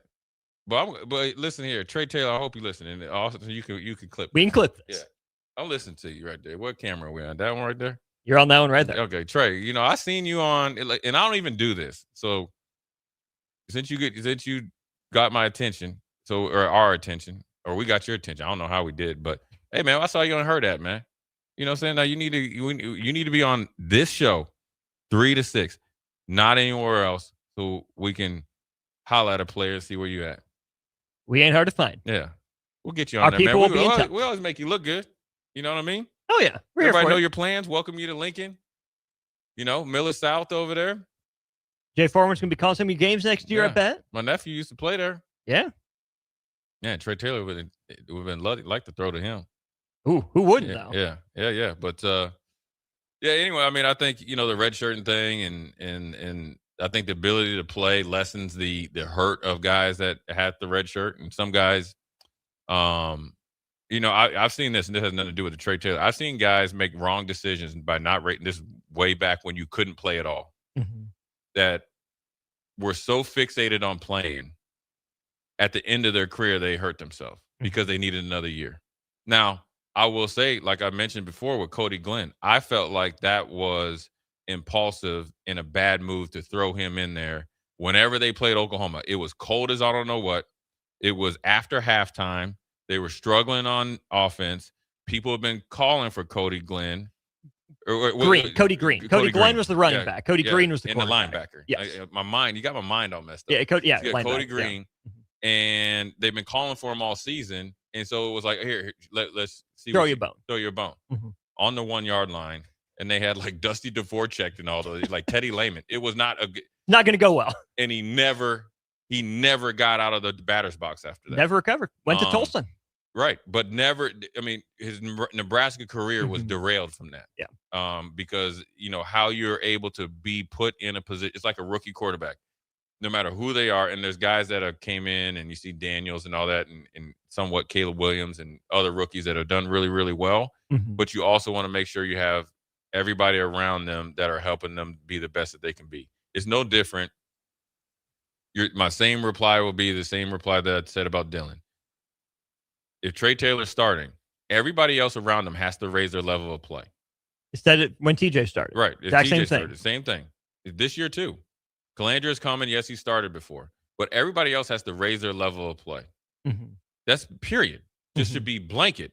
But especially when you have a young starter, or in this case, a freshman, a true freshman starting, not a redshirt freshman, a true freshman starting, is because when you look at Peyton Manning, when they put him out there, they had Marshall Faulk there, they had other guys and they were starting to build around him, and then obviously being one of the greatest of all time. And you see sometimes, in the NFL in particular, and I think there's not a big difference between college and the pros or NFL, is that the second year slump usually comes after what? People get a dial in on your tape, guys get too relaxed, and then everybody thinks it's rinse and repeat. And you want a good example of that? C.J. Stroud.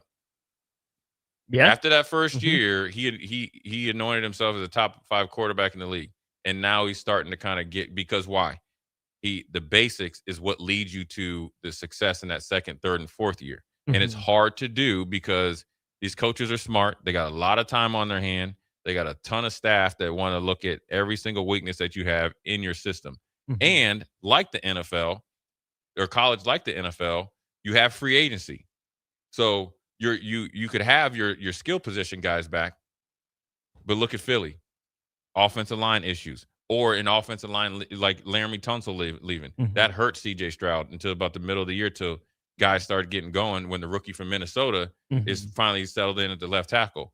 Or you lose skill position guys, or somebody retires, or they don't bring them back, or he's a training camp casualty.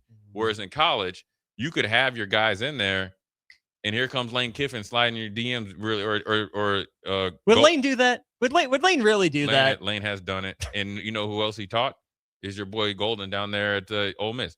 That could happen.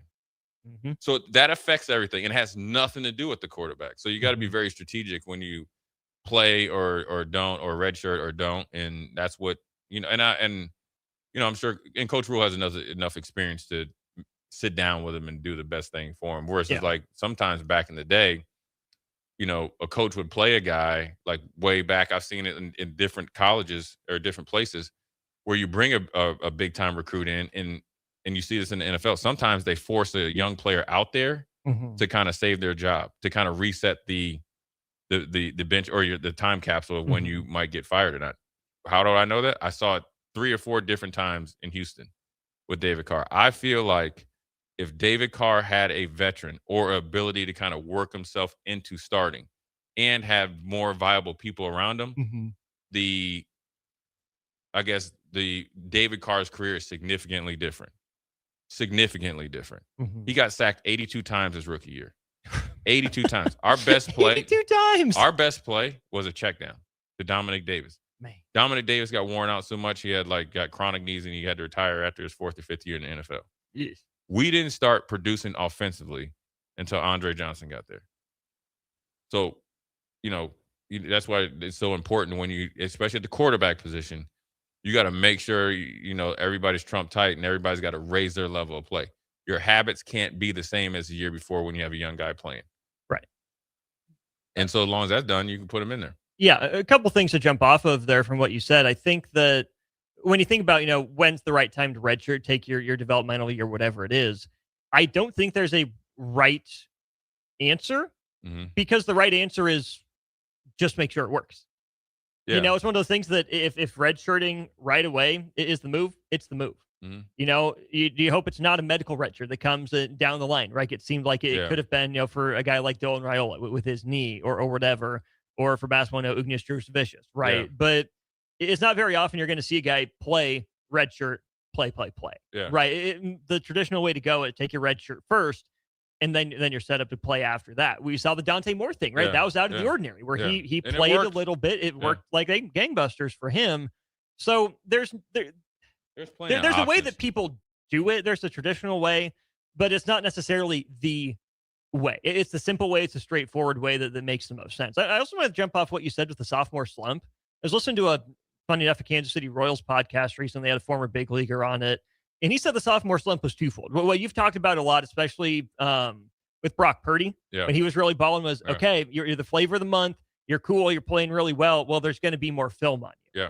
Okay, that makes perfect sense to me. The other part of it that this former big leaguer said was the expectations then that you put on yourself. The mental aspect of this, and I think this could even apply to making that jump from high school to college in some ways, or from college back up to college starter, was maybe there's no film on you, maybe that helps you succeed, but the more undue pressure you put on yourself, the less you're worried, the more you're worried, I should say, about what people think about you or what people's expectations are for you, the more likely you are to get in your own way and struggle. Whereas if you would say, keep the main thing, focus on the work, day at a time sort of mindset, that's, it's difficult to do, but the simplest way to avoid, that kind of next step up slump. It's even more of that when you think about this, whether he comes in as an early enrollee or not, just say he's an early enrollee, which he will be, but he's here before, but say he shows up in January. And, he's going through the process. Yeah, he'll do a couple of interviews. And then when you get into spring ball, you got the, 15 days of the TRAE Taylor update. And say he does end up playing well and starting, whether it's he starts or plays well, any position, young guy. Okay. That off season that you had was just literally first grade. Okay. So then now you go from, okay, you started as a freshman. Now you go to the guy, the leader, the face of the program, and you might be a little bit as a true freshman, but you played 1 year. That whole next offseason, from the time that season ends, is significantly different. Yeah, the media attention, the financial commitment is probably different. The social media commitment is different. The expectations and standards is really, really high. And then you got to get everybody else to really reach up to there, and you don't even know where it's at. It's constantly moving, because what you saw this with Adrian, right? And this is a great example. Adrian Martinez came into the Big Ten, and everybody's like, nobody's going to ever stop him. Straight up. I mean, he looked like, because remember, he had all NFL dudes around him. Stanley Morgan had JD was there, right, Divine and all that, and had the line that guys. Wandale was there the next year, right? So, but they were like, nobody's going to be able to stop him. Remember, Frost said, "Oh, we got to make sure we got to surround him because we're only going to have him for 3 years." Well, everybody got tape on him. Then they decided to put 20 pounds on him. And then it wasn't the same cast of characters as the year before. Now, it's different because you have transfer portal now. But what I'm saying is everybody kept referring back to that first year. Adrian played well after that.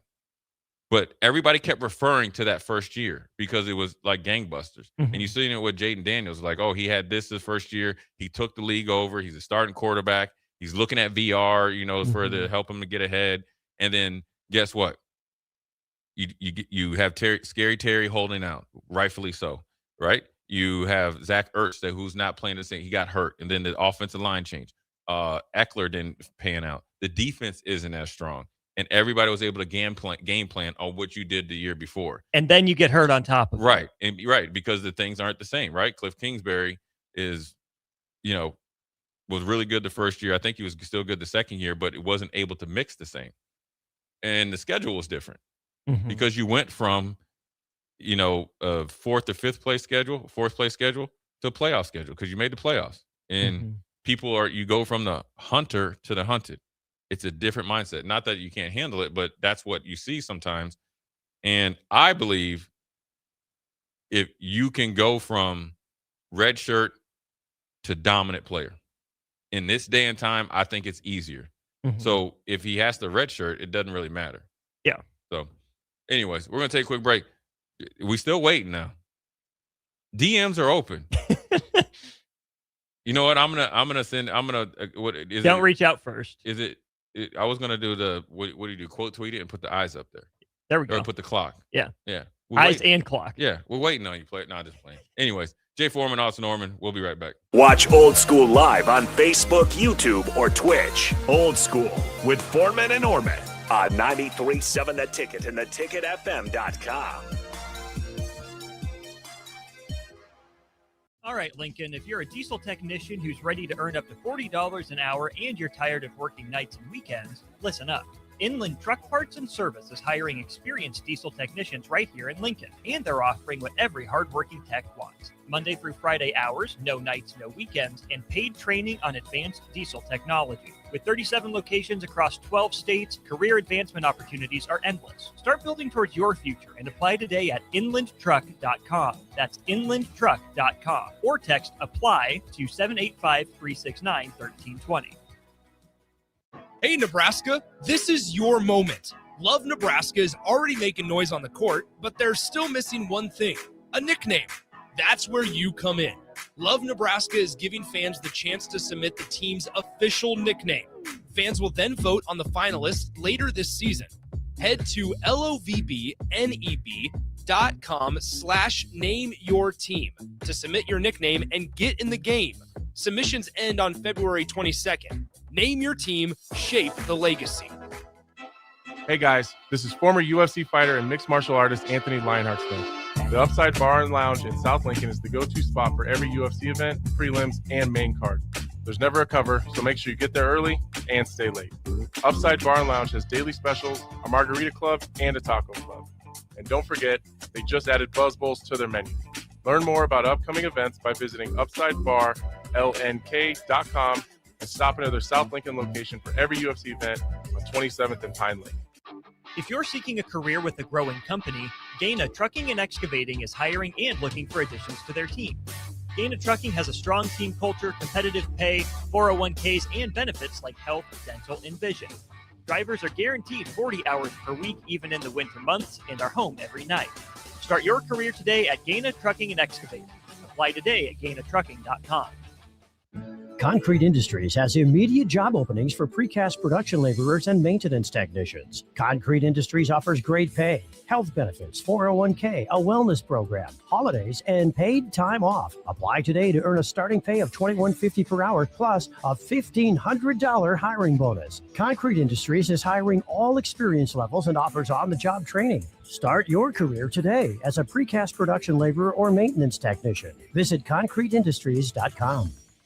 When it comes to keeping your equipment running, you've got options at Landmark Implement. Whether you need premium John Deere parts or a more economical solution, A&I parts from Landmark deliver the dependable performance you can count on with cost savings up to 40%. From filters and bearings to belts and everyday repairs, A&I parts are built to work as hard as you do while helping stretch your budget further. Stop by your local Landmark Implement parts counter today or shop online anytime at shop.deere.com and experience the Landmark difference. Select Plumbing and Utility has been serving Lincoln and the surrounding area for 14 years, and they're not slowing down. Select Plumbing and Utility handles all your plumbing needs from faucets and water heaters to full renovations, and they can even help with your heating and cooling needs. They're also Lincoln's underground experts, repairing and replacing broken underground water and sewer lines since day one. Contact Select Plumbing and Utility today at 402-560-6197, assuring excellence in every situation, opportunity, and challenge. That's 402-560-6197.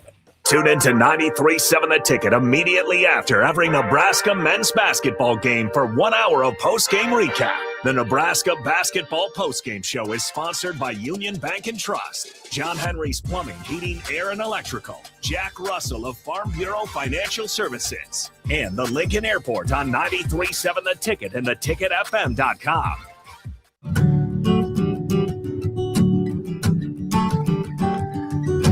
Way out there where the sun comes up under the big red sky, I do life the way I love, with family by my side. I feel home with me, no matter where I go. Proud of where we're from, excited for where we're going. Pinnacle Bank, the way banking should be. Member FDIC. Just got new tires put on my car today. You did? I didn't see you leave the office. I didn't need to. Graham Tire picked up my car this morning and dropped it back off when they were done. You're kidding. How'd you get that kind of service? That's just what they do at Graham Tire. Schedule your service online on the Pickup and Delivery tab at GrahamTireLincoln.com. That's GrahamTireLincoln.com. Let us do the running. Some limitations apply. See store for details. Back to Old School with Foreman and Orman on 93.7 The Ticket and theticketfm.com.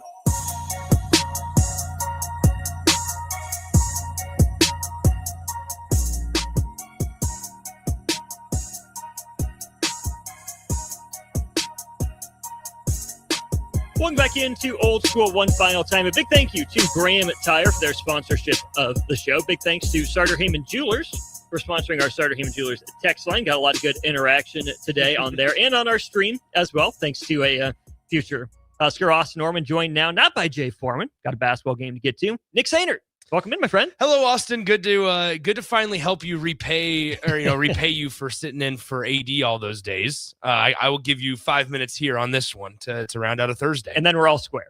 Yeah, I guess that's never so. happened. You maybe Wipe it off the list. Not entirely 50-50 even split, but we'll see. But somebody who won their split was Tarek Scoop. I was going to say, I think this one probably took more than 5 minutes. Probably. The Detroit Tigers and Tarek Scoop went to arbitration over $13 million in difference. The Tigers file arbitration number for him at $19 million. Tarek Scoop files at $32. And the reigning American League Cy Young winner 2 times in a row now, Tarek Scoop ends up winning that arbitration case. Really interesting, Nick, because while this hearing was going on, the Tigers made the move to sign another lefty in Framber Valdez away from Houston as a free agent. And I think really there are 3 outcomes for this based on the way this has gone. Number one, the Tigers have the scariest top 2 in baseball with Scoop and Valdez, which would be wildly disappointing for me as a Royals fan. So they can do that. Number 2, this is setting up for them to trade Tarek Scoop. Or number 3, the Tigers are going to tiger and do something completely off the wall. Yeah, I think, I mean, it's got to be the second option that you brought up with the trade, right? Where even if Detroit is on the hook for the contract this year, you have to utilize the power while you got it. It was you can't get nothing for it. No, you can't get nothing for him. And on a much smaller, I always bring up what the Cubs did with Wilson Contreras at the deadline, where they just kind of sat on their hands and they thought that they had a better chance to re-sign him than they actually did. And so they did not trade him at the deadline when he was at peak value. And then they let him walk and they didn't get anything in return for him. Now, this is on a much more superstar-esque level. I mean, Tarek Scoop struck out, I was reading 487 batters over 367 innings. I mean, it was over the last 2 years. Man, he's 31-10 with like a sub 2.4 ERA in the last 2 years. Those numbers are insane in their own right. And it reeks of a big market team coming in and just using their power, which is fine. But Detroit, as they represent all small to mid-major markets this year in the deadline, they cannot blow it. They cannot screw it up. Well, and not blowing it goes one of 2 ways. The only way you blow it right now is by letting him walk for nothing. Yeah. You know, you would like to re-sign a guy like that. I mean, the face of your franchise post Miggy, Has been, yeah, without a doubt. 1,000%. You've been looking for that guy. Maybe you get a Max Clark pop up or a Kevin McGonigal. You tried to make it Riley Green. Spencer Torkelson has not been able to stay in the league consistently. No, as a former number 1 overall. So it's Tarek Skubal. Yeah. So either you re-sign that guy, or you got to say, "Hey, man, thanks for your contributions, but we don't have the money to re-sign you. We're $250 million apart when it comes to our contract offers in terms of an extension. So we got to get something for you. Thanks for your service. Where do you want to go?" But if they do nothing, they just let him walk they'll offer him the qualifying offer and get a draft pick out. But if that's the best they're going to do, that's how you blow it. That's the most unfortunate thing is when this came out that the arbitration hearing and baseball contract disputes and stuff are so confusing. And so we might be talking about arbitration and people are going, what in the world are you guys discussing? Basically, the Tigers were pleading that they should only have to pay Tarek Skubal $19 million for this next season, where Tarek Skubal said, oh, hold on, it's going to be $32 million, which he wins, rightfully and understandably so. If I'm Skubal, I'm feeling slighted by Detroit, and I have throughout this entire process. But then on top of that, you have no faith. I have no faith in Detroit being able to find some sort of common ground to say, hey, Tarek, would you even respect this offer that we're gonna send your way? Right. And Major League Baseball players will toe the company line and say, we know it's the business of it all, but players always feel disrespected by arbitration. I mean, Vinny Pasquantino tweeted it out. I'm about to go into a room and hear how bad I am. Yep. That's a problem. I get why the system exists the way it does. And the $13 million gap is obviously the story between the Tigers and Skubal. But here's the thing, that $19 million wasn't nothing. Would have been like the second largest ARB number ever given out, behind the $19.9 million. It would have bested David Price, who I think got 18. That's right. In arbitration back in the day from, I believe it was the Boston Red Sox. It's crazy. It's wild. The $13 million gap, largest in Major League history, especially. Yeah. I said the numbers wrong. I just pulled up the article. Still, they're insane. 469 strikeouts in 387 innings. So sick. Flipped around the 6 and the 8 and a couple of numbers there, but that is an absolute insane number for a guy on the mound. And you bring up the fact, he's younger. You have potential for club control. Once again, it just reeks of a big market team coming in and swinging their stick. Next 5 years, Skubal or Skeens? I would lean Skeens.